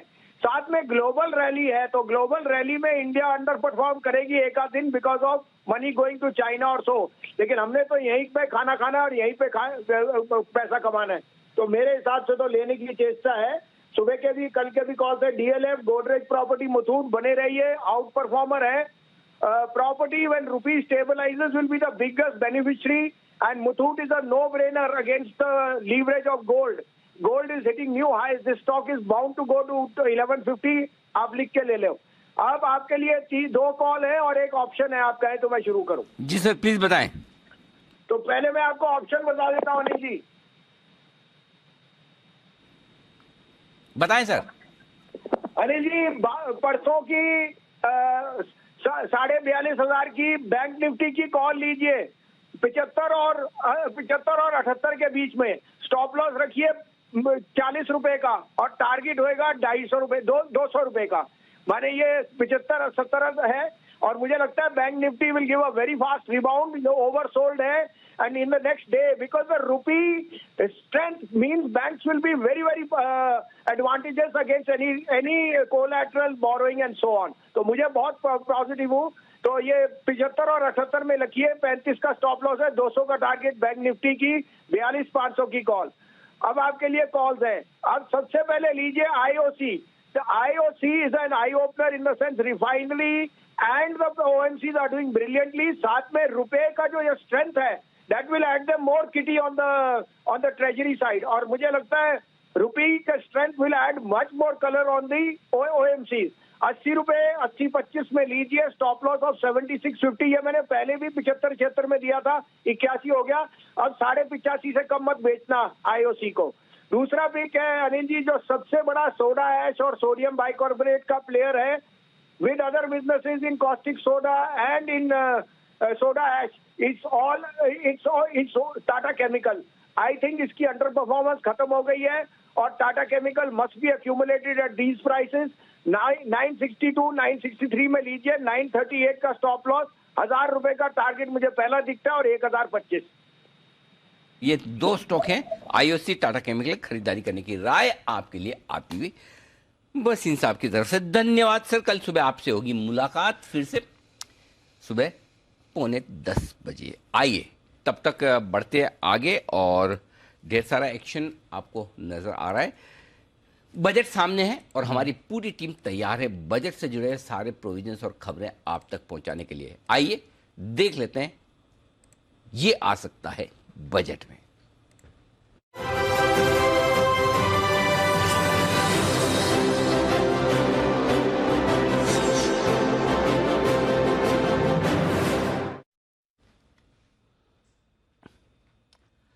तरुण शर्मा हमारे साथ है इस वक्त तैयार और बताने के लिए कि क्या कुछ बजट में आने की संभावना है. तरुण बताइए क्या है एक्सक्लूसिव खबर आपके पास, क्या कुछ होने की तैयारी है बजट में. बिल्कुल सर, मैं बताना चाहूँगा कि इस बार इक्विटी लिंक सेविंग स्कीम की तरह ही डेट लिंक सेविंग स्कीम लाने पे विचार कर रही है सरकार. सरकार चाहती है कि रिटेल निवेशकों के लिए एक नया इन्वेस्टमेंट एवेन्यू खोला जाए जिसमें उनको ATC के बेनिफिट भी इक्विटी लिंक सेविंग स्कीम की तरह मिले, जिसे हम शॉर्ट फॉर्म में ELSS कहते हैं. इसी तर्ज पे एक डेट लिंक सेविंग स्कीम्स को लेकर आया जाए. म्यूचुअल फंड इन स्कीम्स को लेकर आ सकते हैं, इस पे विचार चल रहा है. और साथ ही ATC का बेनिफिट भी जो इसमें निवेश करेगा उनको मिल सके. इसके साथ साथ जो एक कंडीशन इसमें हो सकती है वो ये होगी कि जो पैसा आएगा म्यूचुअल फंड्स के पास, उनको 80% जो पैसा है वो डिबेंचर्स या कंपनीज के जो बॉन्ड्स हैं उनमें ही लगाना होगा. इससे एक फ़ायदा और होगा, जो अभी तक सेबी और वित्त मंत्रालय चाह रहा है कि जो कॉर्पोरेट बॉन्ड मार्केट है उसमें एक वाइबिलिटी आए, एक वाइब्रेंसी क्रिएट हो, वो भी इससे संभव है. इसलिए इस पे गहन विचार चल रहा है. रेगुलेटर भी ये चाहते हैं कि इस तरीके की कोई स्कीम है जिससे कंपनीज यदि कोई पैसा रेस करना चाहती है तो वो बैंकों पे ही निर्भर ना रहे, कॉर्पोरेट बॉन्ड मार्केट भी एक एवेन्यू उन लोगों के लिए भी बने. तो दोनों फायदे इस स्कीम से हो सकते हैं. एक तरफ कि जो रिटेल निवेशक है उसको एक डेट में निवेश करने का एक मौका मिल पाएगा, साथ साथ इनकम टैक्स में रिबेट ATC में मिल सकती है. और दूसरा कॉर्पोरेट बॉन्ड मार्केट भी इससे एक वाइब्रेंट हो पाएगा, जो अभी तक काफ़ी मशक्क़त के बाद भी नहीं हो पाया है. तो इक्विटी की तरह ही डेट में भी आ रही है आपके लिए स्कीम ऐसी जो ELSS equity link saving scheme होती थी, उसका नाम हो जाएगा DLSS debt link saving schemes. अब इक्विटी लिंक सेविंग स्कीम में क्या होता है, सेक्शन 80C में आपको बेनिफिट मिल जाता है, 3 साल का लॉक इन रहता है, 1.5 लाख रुपए तक का आप इन्वेस्टमेंट कर सकते हैं. सेम 1.5 लाख. तरुण, ये 1.5 लाख रुपए तक की वाली में ही घुसाएंगे कि कुछ अलग से और लिमिट बढ़वाएंगे आप? नहीं सर, लिमिट जो है वो नहीं बढ़ने की उम्मीद है. 1.5 लाख ही रखा जाएगा. तो 1.5 लाख में क्या क्या डालोगे? थोड़ा बढ़वाओ. दिल्ली में जरा बात करो, आप वहीं पे हो.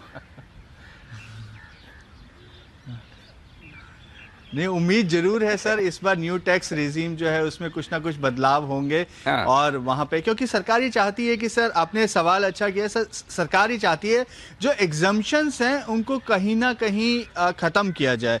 एकदम से ख़त्म कर पाना काफ़ी मुश्किल है, लेकिन एक रोड मैप जरूर तैयार किया जाए कि जो एग्जम्पशंस हैं वो धीरे धीरे ख़त्म हो. सीधा सीधा टैक्स जो देना और टैक्स डिडक्शन एक सिंप्लीफाई वे में हो, ये सरकार जरूर चाह रही है. इसी वजह से हम देख रहे हैं कि कैपिटल स्ट्रक्चर के जो कैपिटल टैक्स के जो स्ट्रक्चर्स हैं उनमें भी चेंजेस की उम्मीद है. पर्सनल इनकम टैक्स के जो टैक्स स्ट्रक्चर है उसमें भी बदलाव की उम्मीद इस बजट में की जा रही है. ओके, तो ये है आपके लिए बड़ा एक इंटरेस्टिंग एक्शन हो सकता है कि इक्विटी की तरह ही अगर आपको इक्विटी में पैसा नहीं लगाकर एटीसी के डिडक्शन में फ़ायदा लेना है तो डेट में भी कर सकते हैं। 3 साल का आपके लिए रहेगा लॉक इन इक्विटी की तरफ। ये अच्छी चीज़, बढ़िया चीज़ है। धन्यवाद, ये बहुत ही बेहतरीन और इंटरेस्टिंग खबर बताई है तरुण ने हमें, और इसी तरह से तरुण और हमारे सारे सहयोगी तैयार है बजट की पूरी तैयारी को लेकर। एक के बाद एक आपके लिए बजट से जुड़ी हुई बड़ी स्टोरीज आएगी, और इस बार की बजट की थीम तो आपको पता ही है, बिल्कुल शाइनिंग इंडिया। तो हम आपको बता दें कि इस बार हमने बजट की जो थीम बनाई है वो ये बनाई कि ऑलरेडी हिंदुस्तान मजबूत है आपके लिए पूरे दुनिया में, और हमारी इकोनॉमी और कैसे आगे बढ़ पाए ये आपके लिए इस बजट में होना चाहिए। तो इस बार की थीम एक झलक देखी जाए। बिल्कुल सर, देखिए। हम हैं मजबूत, ग्लोबल डावाडोल, कैसे बढ़े भारत में ग्रोथ का माहौल, बाजार रहे खुश, पूरे हो निवेशकों के गोल। वित्त मंत्री जी बजट में करिए कुछ ऐसा बढ़िया, सारे लोग कहें वाह शाइनिंग इंडिया। 1 फरवरी को देखेंगे बजट सिर्फ जी बिजनेस पर, आप, हम और पूरी दुनिया।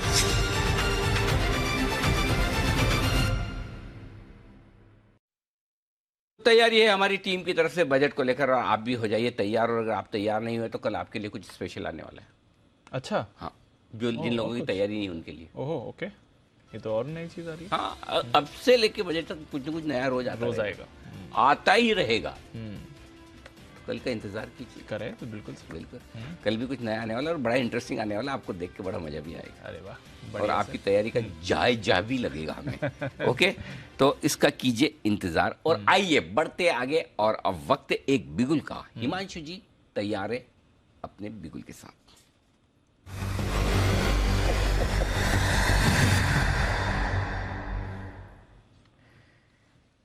यस सर, हिमांशु जी बताइए।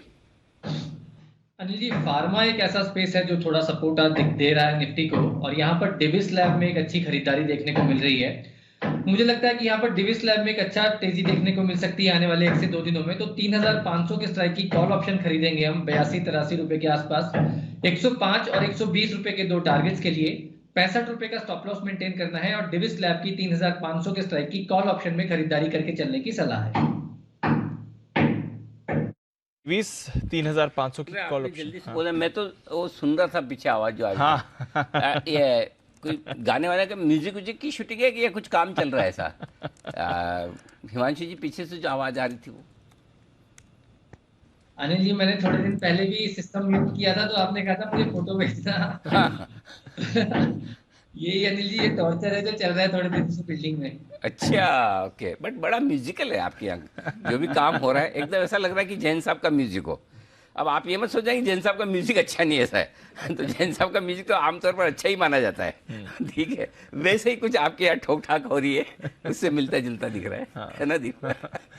चलिए, कुछ तो ऐड हो रहा है, कुछ तो ऐड होता हुआ दिखा है। तो चलिए आइए बढ़ते आगे, और अब वक्त है आपके लिए एक इंटरेस्टिंग रिसर्च और इन्फॉर्मेशन लेकर आए हैं वरुण।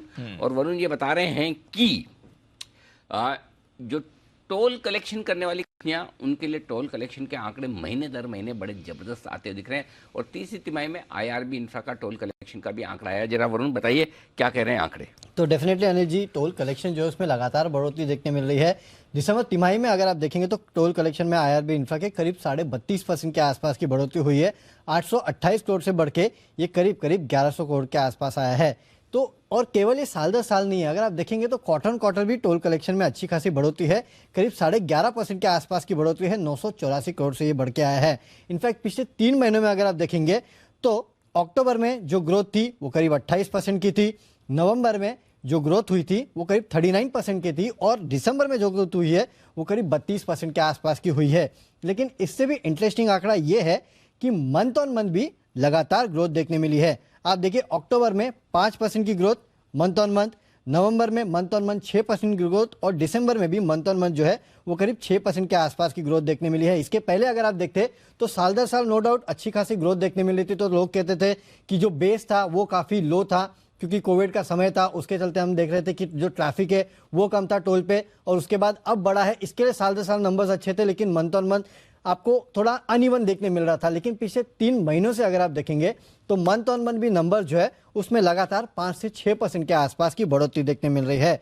इनफैक्ट कुछ रिपोर्ट्स में पढ़ा था जो कि कह रहे थे कि FY 22 से 25 तक जो टोल कलेक्शन है उसमें साल दर साल आपको 23 से 24% के आसपास की बढ़ोतरी देखने मिल सकती है, जिसके चलते आय में करीब 14 से 15% के आसपास की बढ़ोतरी होगी और मुनाफा 64% के आसपास बढ़ सकता है। ROE ROCE जो है इस कंपनी का उसमें भी अच्छी खासी बढ़ोतरी होगी। और कर्ज का तो हम आपको पहले भी बता चुके हैं, जिस तरह से कंपनी कर्ज लगातार कम करते जा रही है इसका इम्पैक्ट भी आपको रेशियोज पे देखने मिल सकता है। तो अच्छी बात यह है कि दिसंबर तिमाही में तो 32% की ग्रोथ हुई है, लेकिन हर मंथ अगर आप देखेंगे तो कंसिस्टेंसी फिर से लौट रही है और मंथ ऑन मंथ भी नंबर जो है वो लगातार सुधरते जा रहे हैं। ओके, तो महीने दर महीने नंबर्स भी इंप्रूव हो रहे हैं, टोल कलेक्शन बढ़ता हुआ दिख रहा है।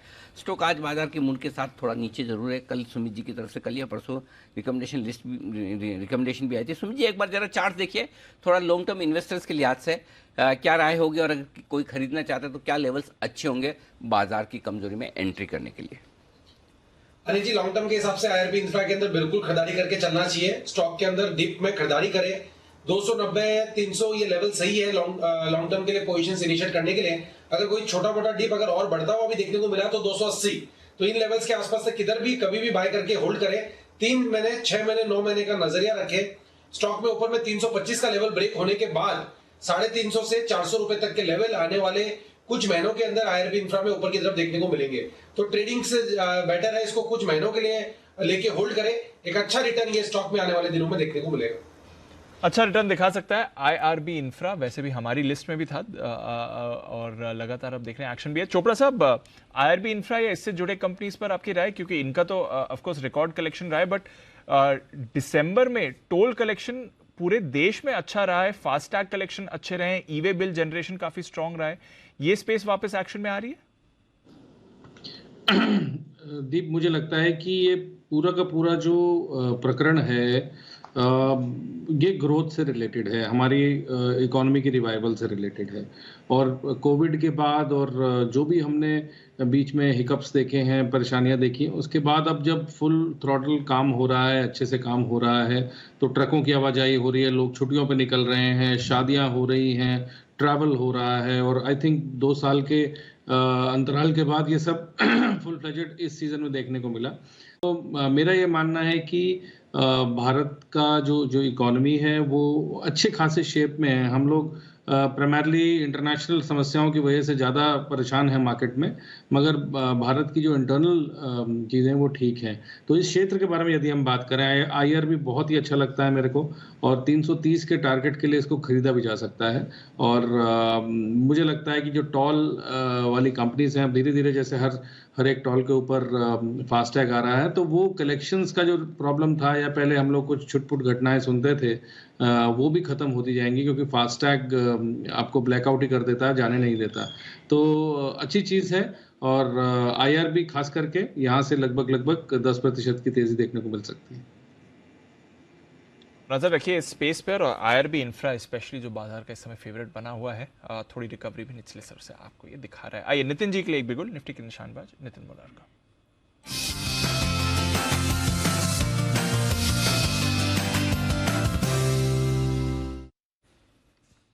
बताएं नितिन जी। देखिए, मेरा ट्रेड होगा HDFC बैंक का, जिसमें बैंक निफ्टी की जो वेटेज है ये 33% वेटेज रखता है बैंक निफ्टी में, और HDFC बैंक में हम 1570 की पुट ऑप्शन लेंगे जो at the money put option है, जिसका प्राइस 23 से 24 रुपए में मिलता है। इसका स्टॉप लॉस होगा 15 रुपए का और टारगेट होंगे 35 रुपए का। अब जैसे हम देख रहे हैं कि बैंक निफ्टी में आज काफी शॉर्ट बिल्डअप है, 11% का OI एडिशन है। वहीं बैंकिंग के जो स्टॉक्स हैं वो सारे स्टॉक्स में शॉर्ट बिल्डअप है, जैसे HDFC बैंक जिसमें 4%, ICICI बैंक में भी 3-4% के आसपास OI ओपन इंटरेस्ट बिल्डअप है, तो बैंक्स में शॉर्ट बिल्डअप है। SBI भी वीक है, तो मुझे ऐसा लग रहा है कि बैंक निफ्टी 42,000 का लेवल ब्रेक करेगी और उसमें कंट्रीब्यूशन HDFC बैंक से आ सकता है, क्योंकि उसका आज ब्रेकडाउन हो रहा है। तो हम HDFC बैंक का 1570 की पुट ऑप्शन ले रहे हैं 23-24 में, 35 का टारगेट और 15 का स्टॉप लॉस। तो पुट ऑप्शन HDFC बैंक में आ रहा है, यानी कि यहाँ से कोई ज्यादा बड़ी रिकवरी नितिन जी को नहीं दिख रही। हालांकि निफ्टी में थोड़ी रिकवरी हुई है, निफ्टी और निफ्टी भी 17 है, तो बैंक निफ्टी भी 42,000 है। एक बार हल्की सी रिकवरी जरूर है। लेट्स सी आगे क्या कुछ होता है। तो थोड़ी रिकवरी की कोशिश तो हो रही है। एक्चुअली ट्रेडिंग रेंज के लोअर एंड पे है ना, इसलिए थोड़ा शॉर्ट कवरिंग आखिरी आधे घंटे में होने के चांस है। यानी कि अब इस शॉर्ट कवरिंग में अगर 950 18,000 मिलता है तो वहाँ हल्का करना चाहिए, वहाँ तक जा सकता है। अच्छा, बैंक निफ्टी 42 200 300 तक जा सकता है अगर रिकवरी का अटेम्प्ट हुआ तो। 3 बजे हैं और एग्जैक्टली आप देखिए 17,900 और 41,200 उन लेवल पे आया एग्जैक्टली। सो मतलब वो आपको कंफ्यूज ही रखेगा। पहले पार करके टिक जाता तो आपको पता है कि थोड़ी शॉर्ट कवरिंग आया भी वहीं पे, तो थोड़ा एक काम करते 5 मिनट और दे दें इसको। ठीक है, दे देते, चलो ठीक है 3-5 तक, 3-5 थोड़ा इसको करने दे, तब तक आइए वरुण से वार्तालाप किया जाए, क्योंकि वरुण कुछ ऐसी चीजें बताने जा रहे हैं जो शायद आपको पता नहीं। मसलन कुणाल जी, राकेश जी, हिमांशु जी, जितने भी हमारे पैनलिस्ट हैं, इनको कौन सी कार पसंद है और क्यों, कौन सी इनकी फेवरेट ब्रांड है और कार खरीदारी करने का ट्रेंड कैसा है। अब आप सोचोगे इंडिविजुअली सबकी बताई जाएगी, तो ऐसा बिल्कुल भी नहीं है। ये एक रिपोर्ट लेकर आए हैं, वो कार्स 24 की तरफ से रिपोर्ट है, और उस रिपोर्ट में ये दिया गया है कि भाई हिंदुस्तान में कार खरीदने वालों का मूड माहौल क्या है, ट्रेंड क्या है, ब्रांड्स कौन सी पसंद किया है, और ये बड़ी इंटरेस्टिंग चीज़ लेकर आए हैं। आप सभी लोग वरुण के साथ असहमत होने के लिए स्वतंत्र हैं। वरुण बताइए। चलिए ठीक है, तो पहले तो रिपोर्ट का नाम बता देता हूँ। बताइए। रिपोर्ट का नाम है द माइलेज रिपोर्ट। ये है वो माइलेज रिपोर्ट। ओके, ठीक है। और ये नाम इसके लिए रखा गया है बेसिकली, मुझे ऐसा लगता है क्योंकि 2022 में इनका कहना है कि भारत में जो औसतन कार खरीदने का बजट है वो 30% बढ़ चुका है। पहले ये बजट था, औसतन बता रहा हूँ, 4.5 लाख रुपया, अब ये बढ़ के 6 लाख रुपए हो चुका है। नो डाउट कार की कीमतें बढ़ी है, उसके कारण भी बजट बढ़ा है, लेकिन हाँ, जो बजट में अच्छी खासी 30% के आसपास की बढ़ोतरी जो है वो देखी गई है। सिर्फ ये नहीं, टॉप क्राइटेरिया की भी बात की है इन्होंने। कार खरीदते समय अब जो टॉप क्राइटेरिया है, पहले ऐसा था कि कितना एवरेज देती है, लेकिन अब अगर आप देखेंगे तो जो प्रीमियम फीचर्स है उसके ऊपर लोग ज़्यादा फोकस कर रहे हैं और उसके ऊपर ज़्यादा खर्च करने को लोग तैयार है। जो मिलेनियंस है उन्होंने सबसे ज़्यादा कार खरीदी है कार खरीदार में, और जो एवरेज एज है वो करीब 35 वर्ष से कम की एज वाले जो है उन्होंने ज़्यादा से ज़्यादा कार खरीदी है। काफ़ी सारे रिपीट कस्टमर्स भी थे। जो एक से अधिक कार खरीदने वाले कस्टमर्स अगर आप देखेंगे तो 81% के आसपास लोग ऐसे थे जिन्होंने एक से ज़्यादा बार कार खरीदी है, और सबसे ज़्यादा दिल्ली में कारें खरीदी गई है। कार खरीदने के लिए लोन जो है वो इस बार सबसे ज़्यादा लिया गया है, और वो भी हैदराबाद, लखनऊ और कोलकाता, ये 3 ऐसी सिटीज़ है जिनमें कार खरीदने के लिए सबसे ज़्यादा लोन लिया गया है। और सबसे ज़्यादा लोन जिसने लिया है कार खरीदने के लिए वो दिल्ली का एक व्यक्ति है जिसने कार खरीदने के लिए 25 लाख का लोन लिया था। 25 लाख? हाँ, कार खरीदने के लिए। कोई हाई एंड कार खरीदी होगी अन्य? अच्छा, तभी तो 25 लाख का लोन। 25 लाख तो कौन सी बड़ी बात है, 25 लाख से ज़्यादा का लोन बहुत लेते हैं। कार्स 24 के जरिए लिया था या क्या? नहीं, ये कार्स 24 के जरिए नहीं लिया है। ये नई गाड़ियों की बात कर रहे हैं, सेकेंड हैंड की बात अलग है। आजकल तो मर्सिडीज वगैरह कोई 80 लाख 60 लाख 1 करोड़ की तो गाड़ियां बहुत हैं, तो आई थिंक वो तो है। अच्छा, मतलब कहने का मतलब जो बड़ी बड़ी खरीदते हैं वो सब अपने पैसे से खरीदते हैं, लोन नहीं लेते हैं। थोड़ा ये इस आंकड़े पे मुझे डाउट है। ओके, डाउट नहीं है, मतलब पूरा भरोसा है कि ये गलत है। तो हो सकता है इस रिपोर्ट में गलत किया। ऐसा नहीं हो सकता कि 25 लाख का से बड़ा कार लोन ना हो, नहीं हो सकता है। ओके, चलिए। सेकेंड हैंड कार के बारे में इन्होंने बताया, जो कैलेंडर ईयर 2022 है उसकी जो आखिरी तिमाही थी उसमें सेकेंड हैंड कार जो है उसकी बिक्री सबसे ज़्यादा बढ़ी है। Q1 यानी कि फर्स्ट क्वार्टर ऑफ 2022 के मुकाबले अगर आप देखेंगे तो 75% के आसपास की बढ़ोतरी जो है वो देखी गई है। सबसे लोकप्रिय कार अभी भी मारुति की है। 2022 में हर 3 में से 1 कार जो बिकी है वो मारुति की बिकी है, और सबसे ज़्यादा दिल्ली, मुंबई, बेंगलोर और हैदराबाद में बिकी है। Swift, Baleno, Alto, Wagner, Celerio, ये वो कार्स है जिसकी अच्छी खासी ये हुई है, सेल हुई है। और मारुति के बाद हुंडई, होंडा, रेनॉल्ट, फोर्ड, इनकी कारें सबसे ज़्यादा बिकी है, और वैसे तो नॉर्मल है ही है। तो ये है वो रिपोर्ट, जो माइलेज रिपोर्ट, जो कि बता रही है कि किस तरह से लोगों का कार खरीदने का ट्रेंड जो है वो थोड़ा बहुत अप हो रहा है। औसतन कार खरीदने का रेट जो है वो बढ़ा है। तो मतलब एंट्री लेवल कार्स के लिए भी बेसिकली तो जबरदस्त मार्केट चल रहा है, second hand market. Second hand भी अच्छा चल रहा है, नई कारों का भी अच्छा। नई का तो खैर ये वेटिंग लिस्ट जिस तरह महीनों की चल रही है, सेकंड हैंड का मामला भी ठीक है, मतलब है ना। ओके, तो ये है आपके लिए पूरी की पूरी। हाँ, किसी को कोई विशेष टिप्पणी कार मार्केट को लेकर और कार की इस रिपोर्ट को लेकर कोई है तो बताए, नहीं तो हम आगे बढ़ सकते हैं। अच्छा, सेकंड हैंड कार में किसी को इंटरेस्ट, सबको नई कारों में इंटरेस्ट है यहाँ पर। सेकंड हैंड कौन Very है? good. लेकिन मार्केट सेकंड हैंड कारों का बहुत- लगभग बहुत, हाँ। बराबर हो गया है। बहुत active उसकी वजह भी यही है कि नई कारें बड़ी आसानी से मिल नहीं जी सर। वक्त बहुत लग रहा है। अगर समझो किसी को लेनी है तो मतलब ये तो ऐसा है कि मतलब आज लेनी, एक साल बाद लेनी तो अभी से प्लानिंग करो, तब जाके मिलती है। इतनी एडवांस में प्लानिंग करने की आदत तो पहले कभी रही नहीं, तो इसलिए अब ये मामला ऐसा हो रहा है कि जो मिल रही सेकंड हैंड ही ले लो जी, ऐसा है। तो डन, ठीक है, ये है आपके लिए बढ़िया रिपोर्ट आती हुई। इस वक्त 17,900 पर है निफ्टी और 18,000 के करीब फिर से 42,000 के करीब पहुंचने की कोशिश करता हुआ बैंक निफ्टी भी इस वक्त आपको दिखेगा। ओके, तो बाजार डेज लो पर, बट कार्स की डिमांड काफी हाई आपको दिख रही है। बैंक निफ्टी थोड़ा वीक दिख रहा है, निफ्टी में तो अभी थोड़ी रिकवरी आई है। बाय द वे, कार्स की बात निकली है तो एक बार चोपड़ा साहब से टाटा मोटर्स की राय लेनी। चोपड़ा साहब, टाटा मोटर्स ऑफ कोर्स आपका पॉजिटिव और बुलिश भी तो हमें मालूम ही है, बट ये जो रिसेंट डेटा आया है, होलसेल नंबर्स ग्लोबली इतने स्ट्रांग रहे हैं और उसके बाद जो आज स्टॉक ने मोमेंटम दिखाया है, इससे क्या आउटलुक बन रहा है सर? दीप, दो चीजें मैं कहना चाहूंगा। अभी हम कार्स के बारे में बात कर रहे थे, तो एक कहीं ना कहीं ये एक थ्योरेटिकल बात है कि जब तक आपको ऑटो सेल्स नंबर्स ठीक दिखते हैं तो आपकी इकोनॉमिक ग्रोथ पे है। जहां पर ऑटो सेल्स नंबर्स में डी ग्रोथ आना शुरू हो जाता है तो आप मान के चलिए कि आपकी इकोनॉमी में मंदी का दस्तक है। तो जिस तरीके से ऑटो सेल्स नंबर्स आ रहे हैं, नई गाड़ियां बिक रही हैं, इवन सेकेंड हैंड गाड़ियों में भी हम लोग अच्छा कारोबार देख रहे हैं, तो मेरा ये मानना है कि ये अच्छी चीज़ है। ये एक बात का द्योतक है, ये बता रहा है कि इकोनॉमी में ऐसा मेजर कोई समस्या नहीं है।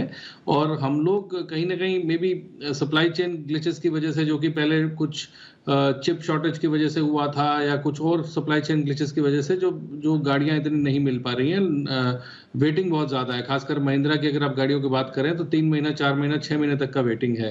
अब आते हैं टाटा मोटर्स पर। मैं काफ़ी बुलिश हूँ टाटा मोटर्स पे, और मैंने कई बार ये बात आपके चैनल पे भी बोली कि मुझे ये भारत का टेस्ला लगता है। रीज़न क्या है कि इन्होंने जो मार्केट शेयर पकड़ा है खासकर ईवीज में, वो बढ़ता जाएगा। और नो डाउट टाटा काफ़ी अपने आप में दिग्गज कंपनी है, इनकी रिसर्च कैपेबिलिटीज़ अच्छी हैं। और जैसे चाइना में ओपनिंग अप हुआ है और उसका भी एक असर दिख रहा है। टाटा मोटर्स का काफ़ी बड़ा मार्केट जो JLR का है वो चाइना है, तो China opening is a very good news for Tata Motors, अच्छी खबर है ये। और उसके अलावा अगर आप अपने देश में भी देखें, जो पहले इंडिको जैसी गाड़ियां थी, तो उससे काफ़ी अपने आप को रिवैम्प कर चुका है। अगर आज आप नई सफारी देखें या एल्ट्रॉस देखें या दूसरे जो इनके मॉडल्स देखें, तो बहुत ही अच्छे नज़र आते हैं। तो मेरा ये मानना है कि लॉन्ग टर्म के लिए, और अनिल जी ने भी शायद रिकमेंड किया था पूरे the stock of the year Tata Motors, मुझे भी लगता है कि ये बहुत अच्छा कर सकता है। और अभी फिलहाल तो मुझे 510 520 दिखता है, मगर लॉन्गर टर्म अगर 3-4 साल तक कोई इसको होल्ड करता है तो संभावना ये भी है कि आपको ये 700-800 जाता दिखे। तो टाटा मोटर्स मुझे बहुत ही अच्छा लगता है, पहले तो मैनेजमेंट की वजह से, दूसरा जो JLR की एक्विजिशन के बाद जो कैपेबिलिटीज हुई हैं, और वो डोमेस्टिक मार्केट जहाँ उसका बिल्कुल ही बैठा हुआ था, वहाँ पर भी अब कैपेबिलिटीज अच्छी हो गई हैं और गाड़ियाँ बिकनी शुरू हो गई हैं। और EV मार्केट्स में वैसे भी सबसे बड़ा नाम और सबसे बड़ा मार्केट शेयर टाटा मोटर्स का है। मुझे लगता है कि बैकवर्ड इंटीग्रेटेड कंपनी है। टाटा पावर काफ़ी सारे स्टेशंस भी लगा रहा है अक्रॉस द कंट्री, और मैंने कई देखे भी हैं हाईवेज पे, मार्केट्स में टाटा पावर का ये काम होते हुए। तो काफ़ी बैकवर्ड फॉरवर्ड इंटीग्रेटेड कंपनी है और अच्छा करना चाहिए लॉन्ग टर्म में। मैं दोबारा बोलता हूँ, आज गैप अप ओपनिंग है, संभावना ये है कि थोड़ा सा रिट्रेस करे, और ऐसा होता है। मगर बिल्कुल भी घबराने की जरूरत नहीं। जो 3-4 साल तक होल्ड कर सकते हैं वो टाटा मोटर्स यहाँ पर लें, बिल्कुल कोई डर की बात नहीं लगती। तो अगर आप होल्ड कर सकते हैं आराम से लीजिए, डर की बात नहीं है। और डबल के टारगेट्स तो पहले भी चोपड़ा साहब दे चुके हैं और अभी भी उनका हाई कन्विक्शन काउंटर है। आज डेफिनेटली बाजार को भी टाटा मोटर्स पसंद आ रहा है, जिस तरह से आप देख रहे हैं इस पर एक अच्छी मूव बनी हुई है। एक मूव आ रही है इंडसइंड बैंक पर, इस पर रखिए नजर। बाकी बैंक्स आपको फिसलते हुए दिख रहे हैं, बट इंडसइंड बैंक मोमेंटम में कल भी अमंगस्ट बैंक्स, इनफैक्ट निफ्टी का टॉप गेनर रहा था इंडसइंड बैंक। और आज भी देखिए बाकी बैंक्स की हालत खराब है, बैंक निफ्टी 550-600 पॉइंट नीचे, बट इंडसइंड बैंक आपको अच्छी तरह होल्ड आउट करते हुए दिखा रहा है। एक बार नितिन जी से इसके चार्ट पर राय ली जाए। नितिन जी, इंडसइंड बैंक इन पर्टिकुलर क्या चल रहा है सर यहाँ पे? डेटा इसका मैंने अभी स्टडी नहीं किया है, मैं एक बार दोबारा से रिव्यू करके बताता हूँ। चलिए सर, आता हूं मैं आपके पास दोबारा, बट तब तक एक बार रुपए पर भी डाल देते हैं नजर, क्योंकि आज का हाईलाइट तो रुपए की स्ट्रेंथ ही रही है। हालांकि थोड़ी देर पहले 64 पैसे मजबूत दिख रहा था, अब 50 पैसे मजबूत है, बट फिर भी अगर आप 2 दिन में देखें तो लगभग 90 पैसे की आपने पुल बैक मूव रुपए में आती हुई देखी है। 5 हफ्ते की ऊंचाई पर रुपया ट्रेड कर रहा है। ग्लोबली डॉलर थोड़ा सुस्त है, बट रुपए की आज ये तो जबरदस्त स्ट्रेंथ है। इसके बारे में थोड़ा जानते हैं नेहा के साथ, और आगे का क्या आउटलुक बन रहा है ये भी नेहा बताने के लिए तैयार। नेहा बताइए, जबरदस्त एक्शन रुपए में। जबरदस्त एक्शन है, और इनफैक्ट आपको बता दूं कि दीप, कुछ ही समय पहले $1 ने आज 81 रुपए 72 पैसे का हाई छुआ है, विच मींस कि 2 ट्रेडिंग सेशन में 1 रुपया मजबूत हो चुका है रुपया। इतनी जबरदस्त स्ट्रेंथ दिखी है। आज की ही अगर बात कर लें तो इंट्राडे में जो आज हमने राइज आता हुआ देखा है वो 2 महीने बाद देखने को मिल रहा है। तो सिंगल इंट्राडे राइज 2 महीने बाद रुपए में आज देखने को मिला है। डॉलर के सामने 5 हफ्ते की ऊंचाई पर है। मजबूती का कारण क्या है? But of course dollar index में जो सुस्ती रही, कमजोरी रही, वो एक बड़ा फैक्टर रहा है। 103 के नीचे हमने अभी भी देखा 103 के आसपास अपने आप को टिकाने की कोशिश कर रहा है, लेकिन ये 7 मंथ लोज है। बड़ी करेंसीज में मजबूती आई है। यूरो, युआन, पाउंड, अधिकतर जो यहाँ बड़ी करेंसीज हैं वो मल्टी मंथ हाइस पर है। यूरो 7 महीने की ऊंचाई पर है, युआन 5 महीने की ऊंचाई पर है। अब जिस तरह का कंसेंसस फेड की ब्याज दरों की हाइक साइकिल को लेकर बन रहा है, उसकी वजह से हमने देखा है कि डॉलर इंडेक्स में सुस्ती दिखी एंड बाकी जो करेंसीज हैं उनको काफी बढ़ावा मिला है। कच्चा तेल ये एक इंपॉर्टेंट फैक्टर है हमारे लिए, क्योंकि ये हम बड़ी भारी मात्रा में इंपोर्ट करते हैं। इसका जो क्रूड बास्केट है वो लगातार नीचे ही है, अच्छा खासा करेक्शन है। आज ही की बात कर ले तो $75.77 के आसपास इंडियन क्रूड बास्केट है। भारतीय फॉरेक्स रिजर्व वैसे तो हमने पिछले साल काफी इरोड होता हुआ देखा, लेकिन हाल फिलहाल में यहां पर भी सुधार देखने को मिला है। तो ये मोटे तौर पर फैक्टर्स है जिसकी वजह से हम देख रहे हैं रुपए को इतना बल मिला है। लेकिन ये यहां थमने वाली नहीं है। काफी सारे ब्रोकरेजेस से मैंने बात की, 81 रुपए 50 पैसे तक आईएफएल इसे स्ट्रेंथन होता इसी महीने देख रहा है। ग्लोब कैपिटल 81 तक जाता देख रहे हैं। सेंट्रम ब्रोकिंग मानता है कि 81 रुपए 20 पैसे तक भी आप इसे स्ट्रेंथन होता देखेंगे, और वो इसलिए क्योंकि डॉलर इंडेक्स को इसी महीने वो 101 और 100 तक का लेवल नीचे छूता हुआ देख रहे हैं। ओके, तो ये है आपके लिए रुपए में मजबूती की वजह। एक तो बिल्कुल ठीक है कि डॉलर इंडेक्स कमजोर हो रहा है तो बाकी करेंसीज को फायदा होता ही है, और वो फायदा रुपया भी उठाता दिख रहा है। बाकी सारे कारण आपके सामने रखे नेहा ने। आइए, सिमी जी भी है तैयार, और क्लोजिंग शो में पहली बार सिमी जी अपना मुख खोलेंगी। अकाउंट खोलेंगे हैं, सही है सर? हाँ, सिमी जी कुछ बोली नहीं और हमने भी सवाल पूछा नहीं। एक टाटा मोटर्स का स्टार्टिंग में पूछा था बस। अच्छा, ओके। ये आज एक वर्ल्ड रिकॉर्ड बना है सिमी जी के लिए, इतने लंबे समय तक न बोलने का। बिल्कुल सिमी के non stop share.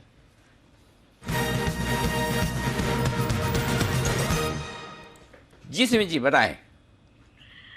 Anil ji, Tata Motors में भी व्यू दिया था, पीएसपी प्रोजेक्ट्स में भी व्यू दिया था। मार्केट समझ में नहीं आ रहा था, इसलिए मैंने चुपचाप बैठा ही समझदारी के बाद समझा। nice. अभी जो मैं कॉल देने जा रही हूँ ये मेरा पुराना कॉल ही है, रिपीट करूंगी। इस वीक का मेरा जो पिक ऑफ द वीक था, आप लोगों को सभी को मालूम है, पेटीएम। अब देखिए पेटीएम का भाव। पेटीएम आज वापस से एक नया तेजी के लिए है, तैयार हो चुका है। 575 574 का भाव है। करंट लेवल पर भी पेटीएम को खरीदा जा सकता है। उस समय 555 था, आज 575 है। मुझे यहाँ पे भी लगता है कि शायद मेरा जो 600 का टारगेट था, 600-610 का टारगेट था, वो आने वाला है। 610 क्रॉस करेगा तो 630 तक भी एक्सटेंड करेगा ये रैली। तो पेटीएम को खरीद कर चलेंगे। 565 के नीचे स्टॉप लगाएंगे। 600-610 का इनिशियल टारगेट, 630 का दूसरा टारगेट के लिए पेटीएम को खरीदेंगे। पेटीएम पर रखिए नजर। और अनिल जी, हमारी भी बात हुई थी कुछ दिन पहले पेटीएम को लेकर ही, और आपने कहा भी था कि अब थोड़े समय के लिए काउंटर अच्छा लग रहा है। अब ये गिरेगा नहीं, बल्कि आपके लिए अगर रिवॉर्ड है तो वो अपसाइड पर ही दिख रहा है पेटीएम की तरफ। तो कुछ जो डेवलपमेंट्स हो रहे हैं पेटीएम के लिए अच्छे हुए हैं। जो अभी वहाँ पर साहब आए हैं वो पेमेंट बैंक्स के लिए, जो आरबीएल बैंक और बाकी दूसरे बैंक्स में काम करके आए हैं, तो उसका भी बड़ा फायदा होता दिख रहा है। तो आई एम श्योर थोड़ा बेनिफिट मिलेगा ही। और इसीलिए सीबीजी की जो आय है 565 के स्टॉप लॉस के साथ 600, 610 और 630, ये 3 टारगेट के लिए पेटीएम खरीदने की। न्यू एज ई कॉमर्स कंपनियों पर एक राय जरा चोपड़ा साहब की भी बनती है। चोपड़ा साहब, क्या ये समझा जाए कि जो सबसे बुरा वक्त था खत्म हो गया, या फिर इतना अच्छा समय आएगा कि खरीदे जाए, या फिर कुछ नहीं चुपचाप देखें? जरा राय दीजिए आप। अनिल जी, हमारा आई थिंक ये चौथी बार ऐसा हो रहा है हम न्यू एज कंपनीज के बारे में बात कर रहे हैं, और मैंने अपना व्यू भी दिया था। रादर नए आईपीओस की बात हुई थी तब LIC मैंने कहा था ठीक लगता है, इवन पेटीएम ठीक लगता है, और जोमेटो मैंने बोला था कि ठीक लगता है। और रीज़न उसका ये है, जैसे पेटीएम में पॉजिटिव डेवलपमेंट्स हैं, कंपनी ने बायबैक भी अनाउंस किया था, और हालांकि ये निवेशकों के लिए तो अच्छी बात है, नए निवेशकों के लिए, मगर जो पुराने बेचारे जो 21-2200 पे लेके बैठे थे तो उनके लिए तो बहुत दुख की बात होती है कि इतना नीचे में बायबैक कर रही है कंपनी। तो निश्चित रूप से यहाँ से थोड़ा बहुत तेज़ी मुझे ज़रूर लगता है, मगर हो सकता है कि ये स्टॉक अभी यहाँ स्टेबलाइज होता हुआ दिखे। जैसे जोमेटो स्टेबलाइज हो रहा है 60 के आसपास, 55-60 के रेंज में ये स्टेबलाइज हो रहा है। इनको अपनी 3-4 तिमाहियाँ अच्छी दिखानी पड़ेंगी, तब जाके मुझे लगता है कि इसमें तेज़ी देखने को मिलेगी। जहाँ तक LIC की बात है, मैं दोबारा बोलना चाहूँगा, LIC मुझे इन भाव पे भी अच्छा लगता है, यहाँ से भी 10 से 15% की तेज़ी दिख सकती है। हालांकि ये न्यू एज ई-कॉमर्स कंपनी नहीं है, मगर फिर भी LIC के नंबर्स अच्छे थे और कन्विंसिंग थे। जहाँ तक पेटीएम की बात है, मुझे लगता है 10-15%, इससे ऊपर नहीं लगता। फिलहाल तो जो नए जो लोग इसमें घुस रहे हैं उसमें 10% या 12% का जो भी मुनाफा आता है उसको बांधें और दूसरे किसी स्टॉक में जाएं। मगर मैं नहीं कह सकता फॉर श्योर कि अभी 2000 जाने वाला है, क्योंकि उसमें बहुत समय लगेगा। पेटीएम को काफ़ी कुछ प्रूव करना है मार्केट को, जो अभी तक नहीं किया है। तो ये है आपके लिए कुछ न्यू एज टेक कंपनीज जहां पर रखनी नजर, और इन पर्टिकुलर पेटीएम जहां पर आपके लिए व्यू पॉजिटिव इस समय के लिए बन रहा है। चार्ट्स पर भी अच्छा दिख रहा है और स्टॉक में भी रिसेंटली थोड़ा एक्शन है। बाजार में भी थोड़ी रिकवरी आपको बनती हुई दिखी है। पीरामल एंटरप्राइजेज इसमें एक मूव आती हुई दिख रही है। स्टॉक थोड़ा मोमेंटम पकड़ने की कोशिश कर रहा है।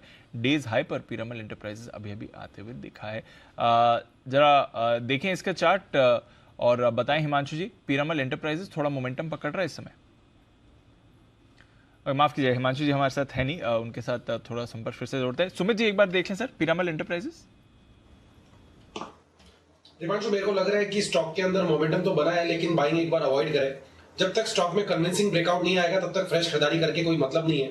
स्टॉक के अंदर जो रेजिस्टेंस बन रहा है चार्ट्स के ऊपर वो 825-830 का बन रहा है। 825-830 के ऊपर अगर सस्टेन करता है तो शॉर्ट टर्म में पुल बैक बाउंस बैक में 850-875 रुपए तक के लेवल देखने को मिलेंगे, लेकिन ये 825-830 के ऊपर सस्टेन करा तो ही मिलेंगे। नीचे में स्टॉक का जो सपोर्ट है पीरामल एंटरप्राइज का वो 800-805 के आसपास है। ये लेवल अगर टूटते हैं तो आने वाले दिनों में गिरावट और आएगी। बेटर रहेगा अगर वेट एंड वॉच करें, स्टॉक को थोड़ा सा अवॉइड करें। है आपके लिए पीरामल एंटरप्राइज यहाँ पर रखनी नजर। इंडसइंड बैंक, इस पर नितिन जी की राय लेनी थी। नितिन जी बताएं सर, चार्ट देख लिया आपने? इंडसइंड बैंक में ओवरऑल पॉजिटिव स्ट्रक्चर है, अभी 1233-34 के आसपास है। 2 दिनों से इसमें बाइंग दिख रही है और ये करीब 1250 से 1260 तक जा सकता है। 1210-1215 काफी स्ट्रॉन्ग सपोर्ट लेवल है। तो पूरे बैंकिंग में एक इंडसइंड बैंक ही है जिसके चार्ट्स और डेटा स्ट्रॉन्ग है। इसका टारगेट 1250 का रखना चाहिए, स्टॉप लॉस 1215 के रखने चाहिए। ओके, तो यह है आपके लिए इंडसइंड बैंक जिस पर आपको रखनी है नजर। आइए, नजर है बाजार पर भी थोड़ी रिकवरी आई है। स्क्रीन पर क्या समझना है और फाइनल स्ट्रैटेजी क्या बनाकर जानी है, जानते हैं अनिल जी के साथ।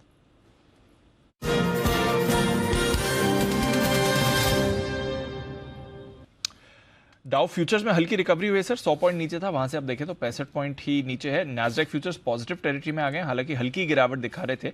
इनफैक्ट 2 दिनों में नैस्डैक ने मजबूती दिखाई है अमेरिकी बाजारों में। कल के वीक मार्केट में भी नैस्डैक ने होल्ड आउट किया था।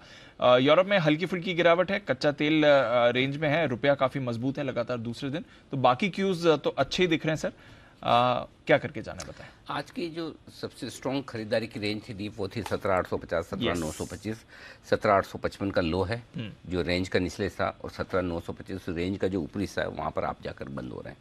तो बिल्कुल अहम सपोर्ट रेंज पर आप बंद हो रहे हैं। कल का दिन मेक और ब्रेक का होगा, तो इसलिए अगर आप में बड़ी हिम्मत है तो 17,700 का पुट ऑप्शन हेज करके खरीदारी करें लॉन्ग पोजीशन पर। शॉर्ट हैं तो 18,100 का कॉल ऑप्शन रख सकते हैं, वैसे ज़रूरत नहीं रखना चाहें तो, ठीक है। बैंक निफ्टी 42,000 के थोड़ा सा ऊपर आप बंद हो रहे हैं। 41,800 का पुट ऑप्शन रखकर आपको अपनी पोजीशन हेज करनी चाहिए, और अगर शॉर्ट है तो 42,300 या 42,500 का कॉल ऑप्शन रख सकते हैं। फ्रेश पोजीशन बनाने की राय है नहीं। क्यों नहीं है? उसकी वजह एक तो जिन लेवल्स के आसपास है बाजार, वहाँ पर कोई क्लियर कट डायरेक्शन है नहीं। दूसरा, डाउ फ्यूचर्स को देखकर दिमाग लगाने का कोई मतलब है नहीं। कैसे दिख रहे हैं डाउ फ्यूचर्स, और अमेरिका में मतलब शुरुआत में क्या कारोबार होगा, अंत में क्या होगा, फिर सुबह डाउ फ्यूचर्स क्या खुलेंगे, फिर उन डाउ फ्यूचर्स के बाद एसजीएक्स निफ्टी क्या होगा, उसके बाद भी 9:15 बजे एसजीएक्स निफ्टी के हिसाब से हम खुलेंगे कि नहीं खुलेंगे। इतने सारे इफ और बट हैं, तो करना क्यों? करेक्ट, शांति से आराम से पोजीशन जीरो रखो, नेक्स्ट डे आके सब कुछ देख के आराम से बनाओ। तो जितनी ओवरनाइट पोजीशन इस तरह के बाजार में कम होगी, आप चैन की नींद सो पाएंगे। इसलिए नया कुछ भी नहीं करना है, जो है पोजीशन उसमें रिस्क मैनेजमेंट हल्का रखें। Thank you. रिस्क मैनेजमेंट करें, हल्के रहिए, अच्छी बात है। बट बाजार उतने खराब नहीं दिख रहे जितना 1 घंटे पहले आपको दिख रहे थे, तो थोड़ी रिकवरी तो आती हुई दिखी ही है। बट हाँ, एक स्पेस जहां पर आपको करना है फोकस, वो है पूरा का पूरा आईटी पैक। कल तो लग रहा था कि रिवाइवल के मूड में है, बट आज टीसीएस के नतीजों के बाद हम देख रहे हैं कि उतना एक्शन नहीं आईटी में। बट पिछला साल आईटी के लिए सबसे खराब रहा है। ग्लोबली भी आईटी स्टॉक्स की पिटाई हुई है, हमारे आईटी स्टॉक्स में ज्यादा पिटाई आपको होती हुई दिखी है। क्यों आईटी शेयर्स गिरे हैं और इसमें विदेशी निवेशकों का कितना योगदान रहा है गिरावट में, आइए इसको समझते हैं अरमान के साथ। अरमान बताइए क्या हुआ है आईटी में? देखिए 2022 में अगर आप देखेंगे एफपीआईज ने रिकॉर्ड, अगर आप देखेंगे वहां पर बिकवाली करी है। लगभग एफपीआईज ने कुल अगर आप बात करेंगे 72,000 करोड़ का जो है वहां पे बिकवाली करी है, जिसमें इन्फोसिस, टीसीएस, विप्रो जैसी आईटी कंपनियां हैं जिसके उन्होंने जो शेयर्स हैं वो बेचे हैं।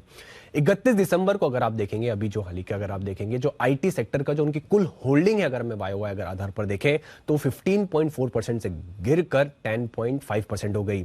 अब और ये ऐसा नहीं है कि अभी उन्होंने बेचा, 2022 की शुरुआत से ही वो लगातार यहां पर बिकवाली करते जा रहे हैं। मंदी के साथ साथ जो यूरोप में और अमेरिका में जो दिक्कतें चल रही हैं, जो डिमांड की दिक्कतें चल रही हैं, उसके चलते लगातार वो यहां पर बेयरिश हैं और हर क्वार्टर दर क्वार्टर वो यहाँ पे अपनी जो शेयर होल्डिंग है वो कम करते हुए जा रहे हैं।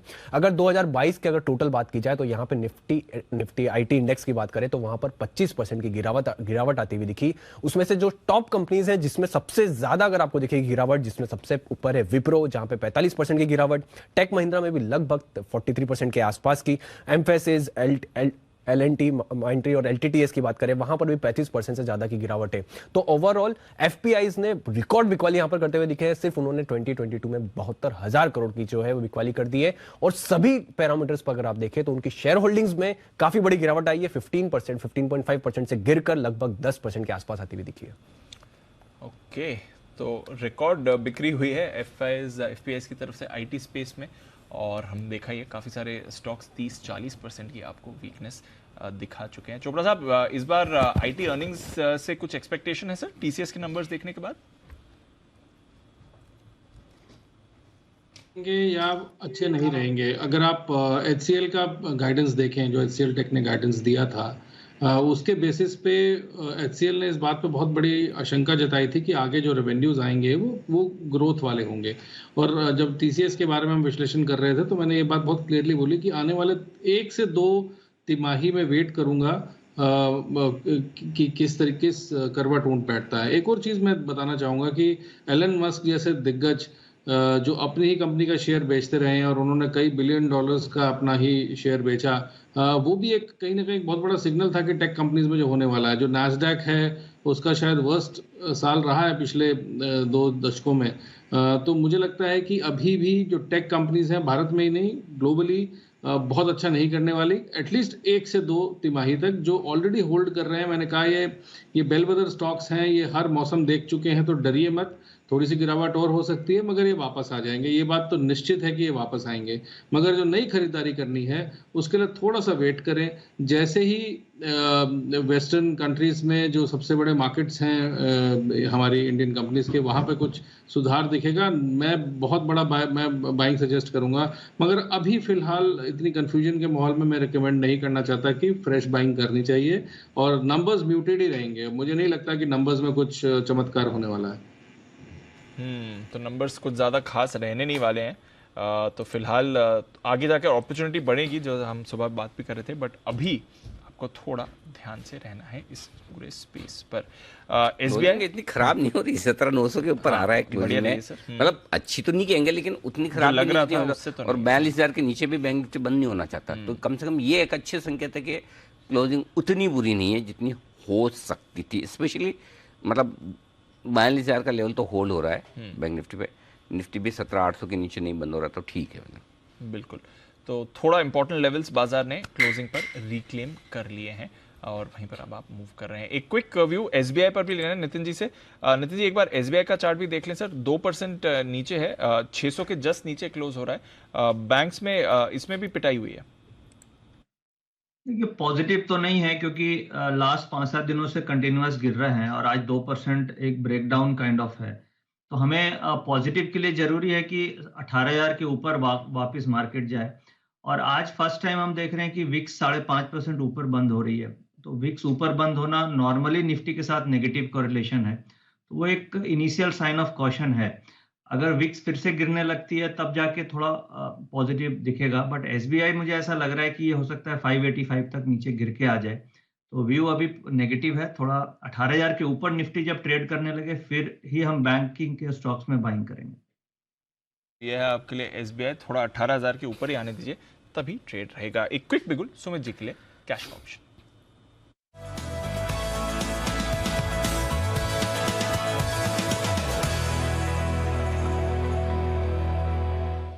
बताएं सर। कैश ऑप्शन में स्टॉक स्पेसिफिक ऑप्शन है आईजीएल का। आईजीएल का भी भाव चल रहा है 425 रुपया 25 पैसा। तो इसके अंदर 425 वाला कॉल यहाँ पे खरीदारी करके चलने का सलाह रहेगा, जो कि 11 रुपए 50 पैसे 11 रुपए 60 पैसे पे ट्रेड कर रहा है। आईजीएल के अंदर मोमेंटम बन रहा है। आईजीएल पिछले 5-7 दिनों से रोज धीरे धीरे करके तेजी दिखा रहा है और आईजीएल के अंदर यहाँ से ऊपर का मूव बनना चाहिए, जिसके अंदर 430 रुपए से लेके 435 रुपए तक के लेवल आईजीएल में ऊपर की तरफ देखने को मिल सकते हैं। इसके लिए 425 वाला कॉल यहाँ पे खरीदारी करें। 8.5 रुपए का इसके अंदर नीचे में स्टॉप लॉस लगाएं।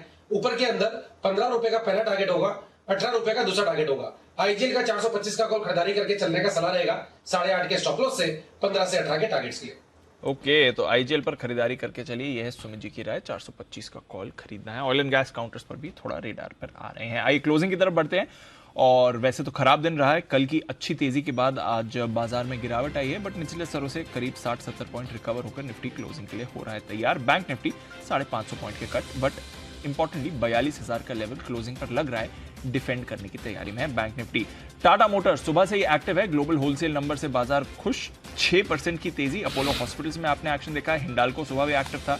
डिवीज में थोड़ी खरीदारी आई है। एचयूएल ने बाजार को हल्का सा सहारा आज दिया है। इसके अलावा टाटा स्टील में आप सुबह से पॉजिटिव एक्शन देख ही रहे थे, बट गिरावट ज्यादा रही है और आज अदानी ग्रुप के शेयर्स की भारी पिटाई हुई है। अदानी एंटरप्राइजेज, अदानी पोर्ट्स दोनों में वीकनेस रही।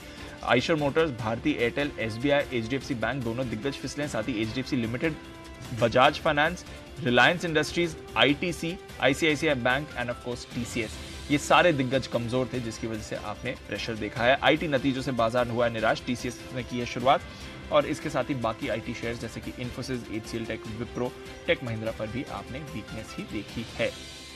वायदा कारोबार की तरफ आए, यहां पर भी आईटी शेयर्स ही आपको फिसलते हुए दिखे थे। इंटेलेक्ट डिजाइन में आपने वीकनेस देखी है।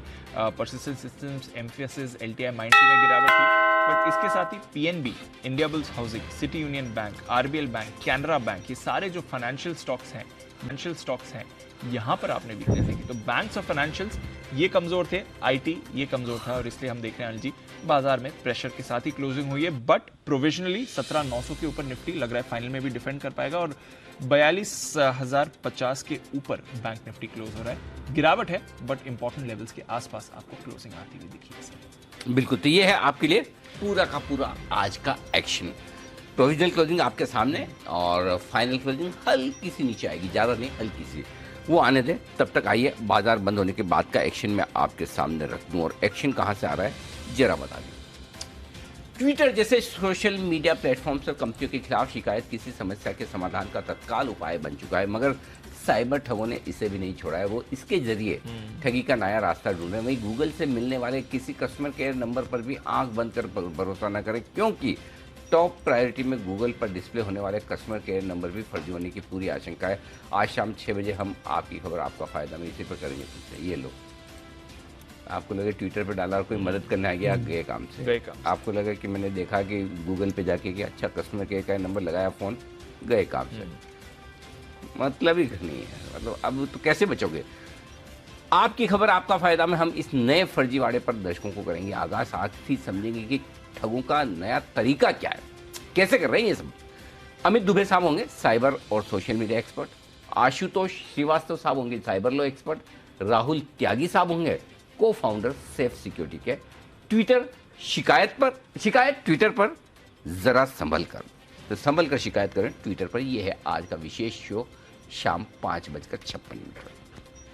रियल एस्टेट के लिए साल 2022 रहा बेहतरीन और 2023 में भी रियल एस्टेट की बिक्री के आंकड़े आएंगे बेहतर। इंडिया 360 डिग्री में होगा इसी का विश्लेषण। इस साल देश के किन शहरों में बिक सकते हैं सबसे ज्यादा घर, रियल एस्टेट में कहां दिखेगा बूम, यह है रिपोर्ट आज की हमारी कवर स्टोरी रात 8 बजे की प्राइम टाइम बुलेटिन की। नया साल रियल एस्टेट मालामाल। अगर आप हर जगह आधार कार्ड की फिजिकल कॉपी लेकर घूमते तो सतर्क हो जाइए। यूडीआई ने आधार के गैर जरूरी इस्तेमाल को बंद करने की दी है हिदायत, और इंडिया 360 में हम बताएंगे कि आधार कार्ड का सही इस्तेमाल कैसे करें और आधार डाटा सेफ रखने के लिए क्या करें। आधार का निराधार इस्तेमाल बंद, ये हमारी दूसरी कवर स्टोरी है ना। काम की स्टोरी, बहुत काम जरूरी तो क्या करें दीप, आधार फिजिकल मत रखो, कस्टमर केयर पे फोन मत करो, ट्विटर पर शिकायत मत करो, करें क्या आदमी, मतलब करे क्या?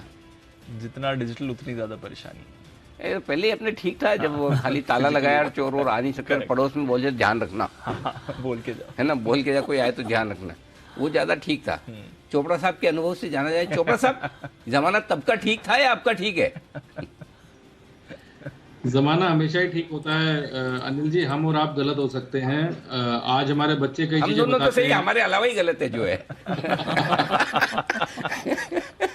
ये अनिल जी मुझे लगता है ये गैप हमेशा रहेगा, था और है, और हमको अपने आप को बदलना है और मॉडरेशन में बदलना है, ये भी बहुत जरूरी है, क्योंकि कई बार ऐसा होता है कि हम लोग मॉडरेशन भूल जाते हैं और बिल्कुल स्विंग करने लग जाते हैं। तो मेरा मानना है कि ज़माना ठीक है, बदलता समय है और हमको नई ज़माने से अपने आप को अलाइन करना है और मॉडरेशन में करना है, और आई थिंक ज़माना हमेशा ठीक होता है। ये टिप्पणी करना बहुत आई थिंक ठीक नहीं है कि वो गलत है या सही है। बिल्कुल बात तो सही है चोपड़ा साहब की, बिल्कुल जमाना ठीक है, हम ही गलत होते तो हमें सुधरना चाहिए। बिल्कुल पॉजिटिव वाली बात कही है, तो सुधार की गुंजाइश हमारे में है। दुनिया बदलने गए निकले, हम खुद नहीं बदल पाए, वैसा हाल है, तो इसलिए बिल्कुल ठीक बात है।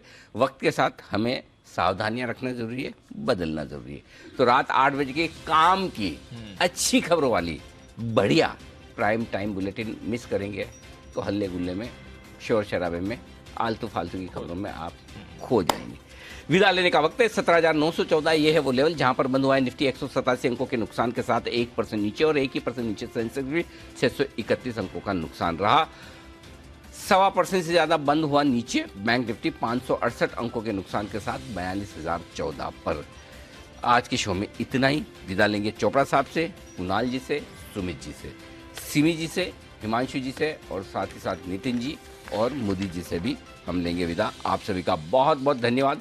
कल तो है बुधवार, मैं दीप को याद दिला दूं, कल होगा दीप के लिए मिड वीक सेशन। बिल्कुल, तब तक के लिए दीप को दीजिए इजाजत, मुझे भी दीजिए इजाजत।